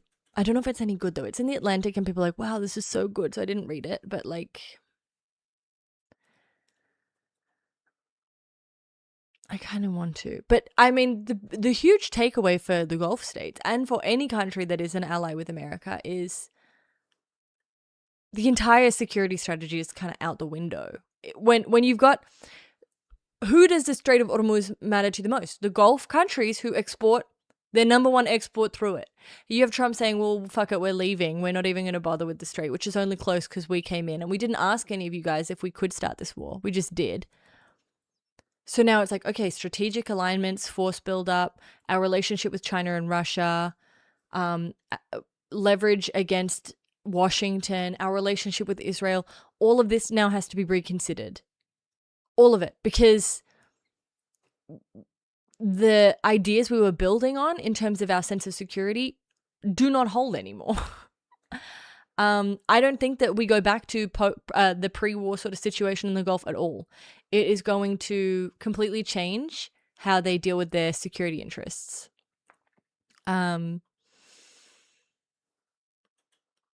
So I don't know, not good.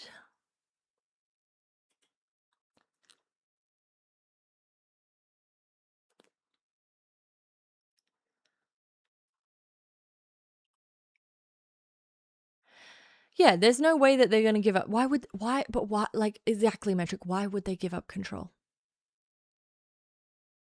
Why would you?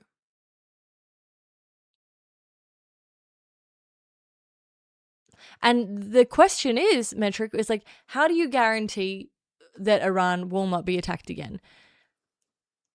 The uncomfortable answer to that is that it requires some agreement with China or Russia.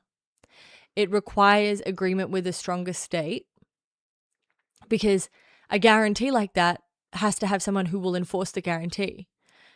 Traditionally, that probably would have been a body like the United Nations.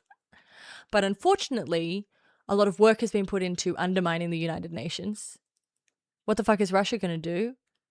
They're literally just going to put their pen on the fucking paper and say, hey, we are acting as a guarantor of this, meaning that if you fuck with Iran again, we'll automatically be triggered into the war.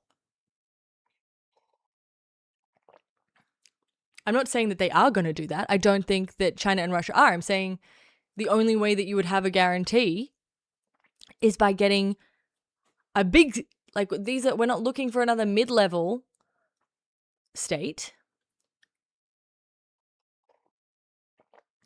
The thing about the Islamic dictatorship might buy a nuke from Russia, maybe, but that would be picked up by intelligence and it would be stopped before it got there. Like it's not that easy to move nukes around. It's not that easy to just buy a nuke. Unless you're America or Russia. But it's generally not easy to just be a mid-level country and just buy a nuke.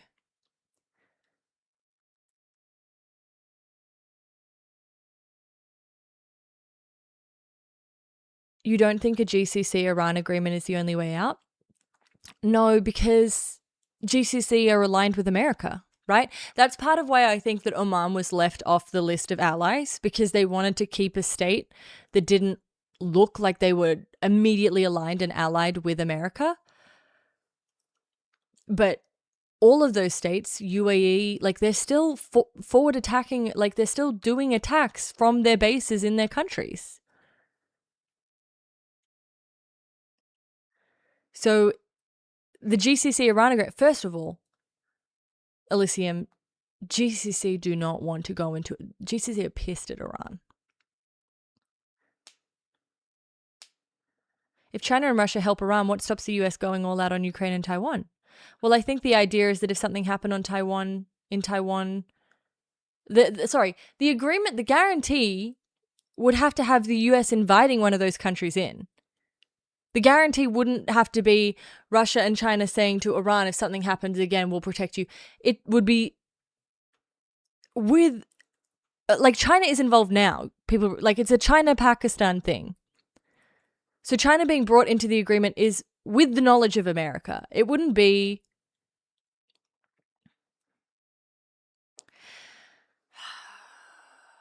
I'm not having... You know what, guys? I have to stop for the night because I'm not having the nuclear weapon conversation again. Not after the Palestine conversation again. We were going to do moon stuff, but I'm just not in the mood for happy moon things.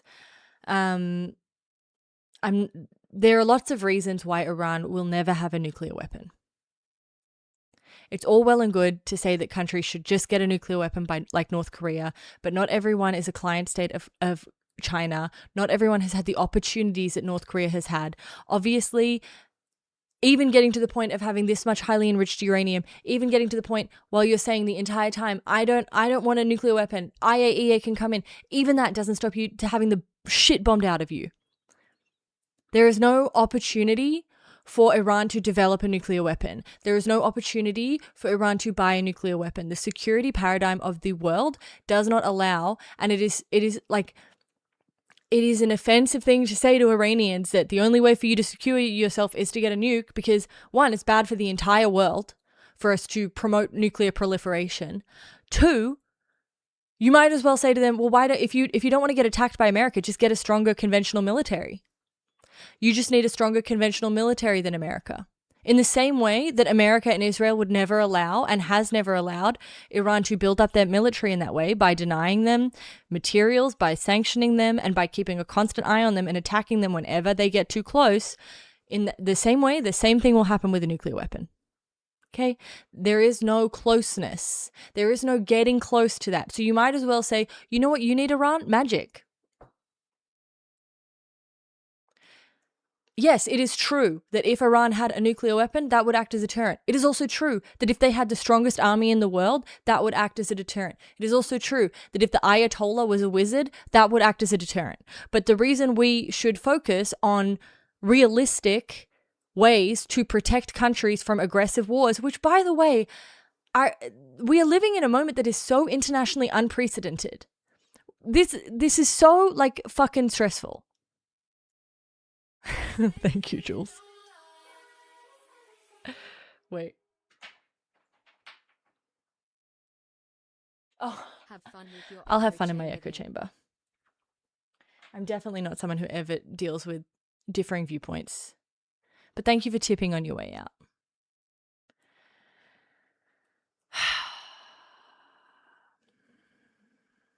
Maybe I will, Supreme Sun Bro.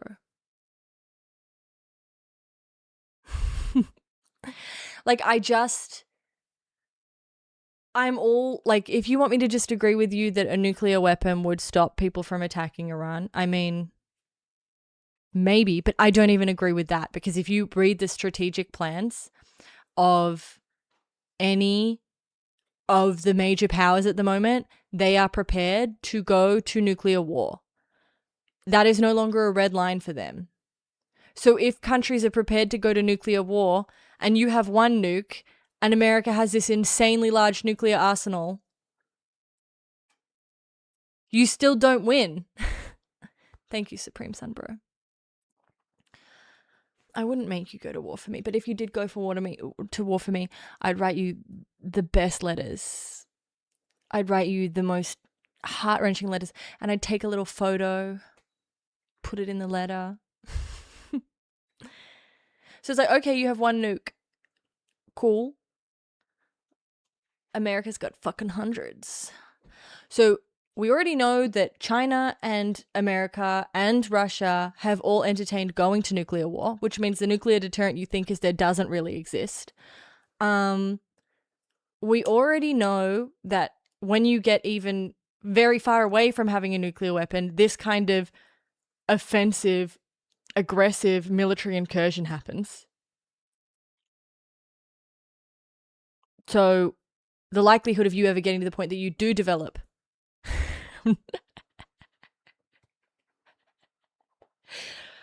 515, what area code is that? You're too far away from me.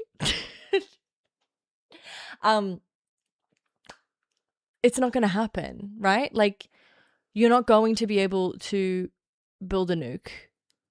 And even if you had a nuke, it wouldn't be a deterrent. So all you're doing is encouraging global proliferation of nuclear weapons for what? Like, to me, it's just such a silly talking point. But I understand why offensive realists are obsessed with it. And I guess I've had enough of my fucking echo chamber for the night. So I will sing you the goodbye song. And I will go.